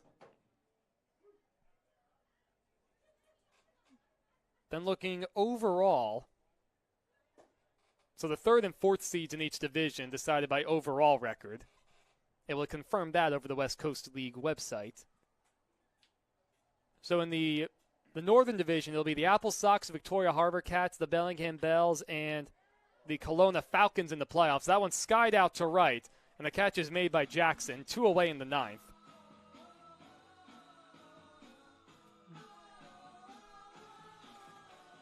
It'll be Cole Yoshida coming up to hit. It looks like that's him. Yep, that's Cole. Cole has 3 hits tonight.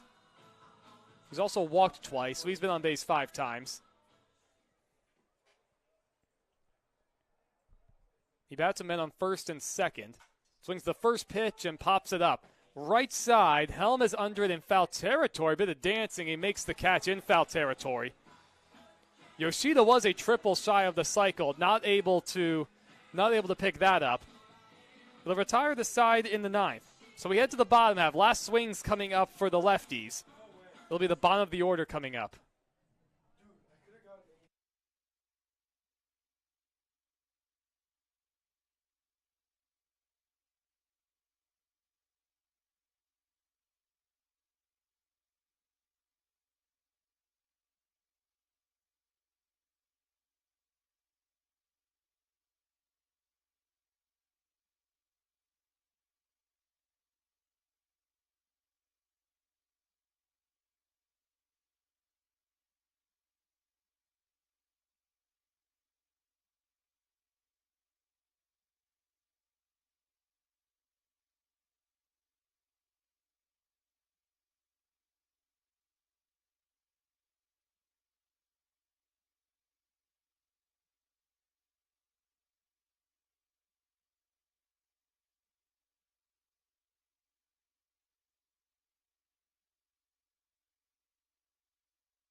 We're back for the bottom of the 9th inning, ladies and gentlemen. The 7, 8, 9 positions coming up. James Trimble, the new pitcher for the Bells. His 14th game, a .87 ERA over 20 and 2/3 innings.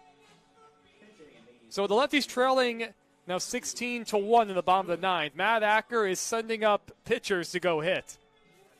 Can't blame him, to say the least. Give him a chance to get in at bat. So Cade Stewart is going to be the first hitter, hitting in place of Julio Vasquez. The thing is, I have no idea if any of these dudes hit in high school as Cade takes a strike.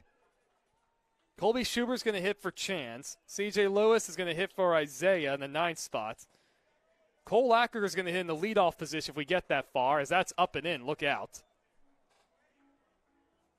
Let's see. Jamie Olson would hit for Aiden Arriaga if we get that far to the 2nd spot, and Garrett might have a chance to hit if he's able to get down there in Tito's spot. So the 1-1 is low, 2-1 the count. I swear, if one of these guys comes up with a hit, that is going to just be awesome.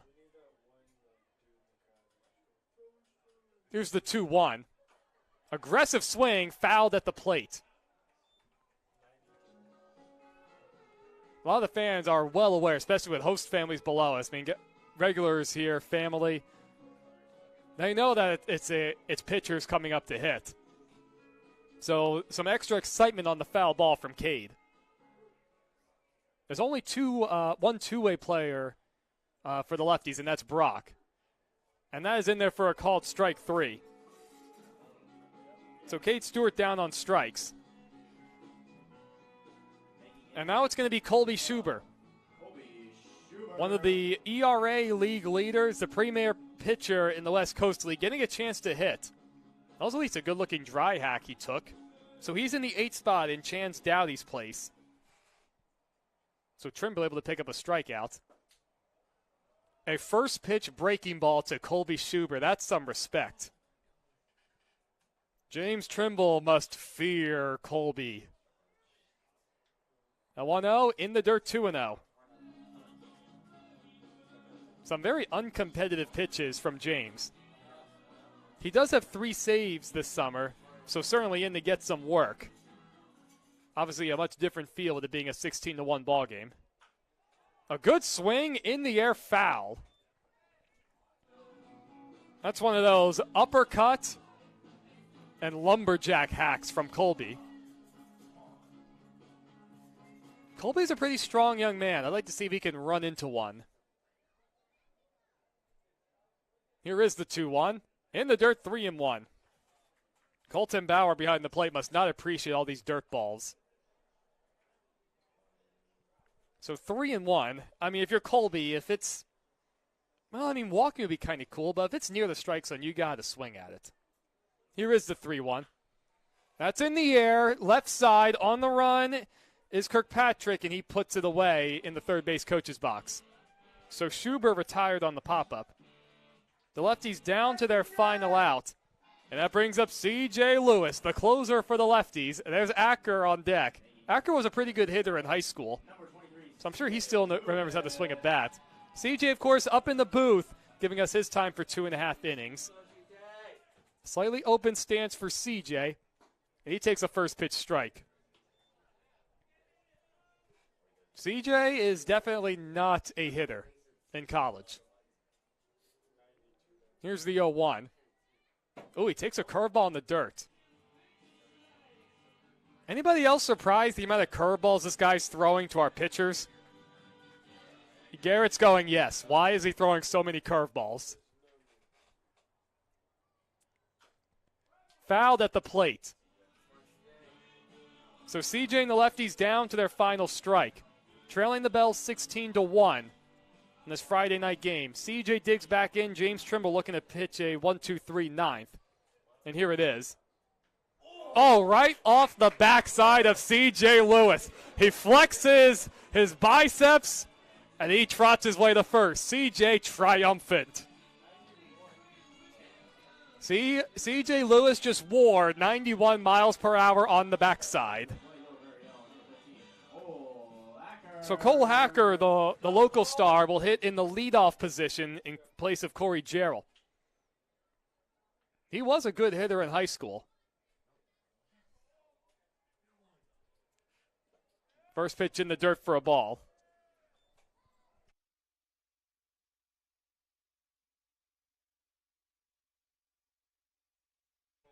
Want to know the count to Acker. Ooh, a late swing at that one. Hit foul. That was a very late swing from Cole. I'm sure this is a step above. A guy throwing in the low 90s with some life and a curveball. That's a step up from probably most of almost anything he'd see in high school. That's at the knees for a strike. Acker joking with the home plate umpire going, really? You're going to call that on me? Jamie Olson waits on deck just in case Acker reaches. Here's the 1-2 with 2 outs. Fought off and hit foul. Acker staying alive. He's got to get that foot down early and just get the bad head out. I mean, a pitcher who throws hard, he can supply some of the power. So Trimble set. Here's his 1-2 again. That's right down the middle for a called strike 3. Cole Acker goes down looking. That retires the side, and that ends the ball game. The lefties fall in the opener of this 3-game series, 16-1 to the Bells. Bellingham came out swinging early and really just never let up.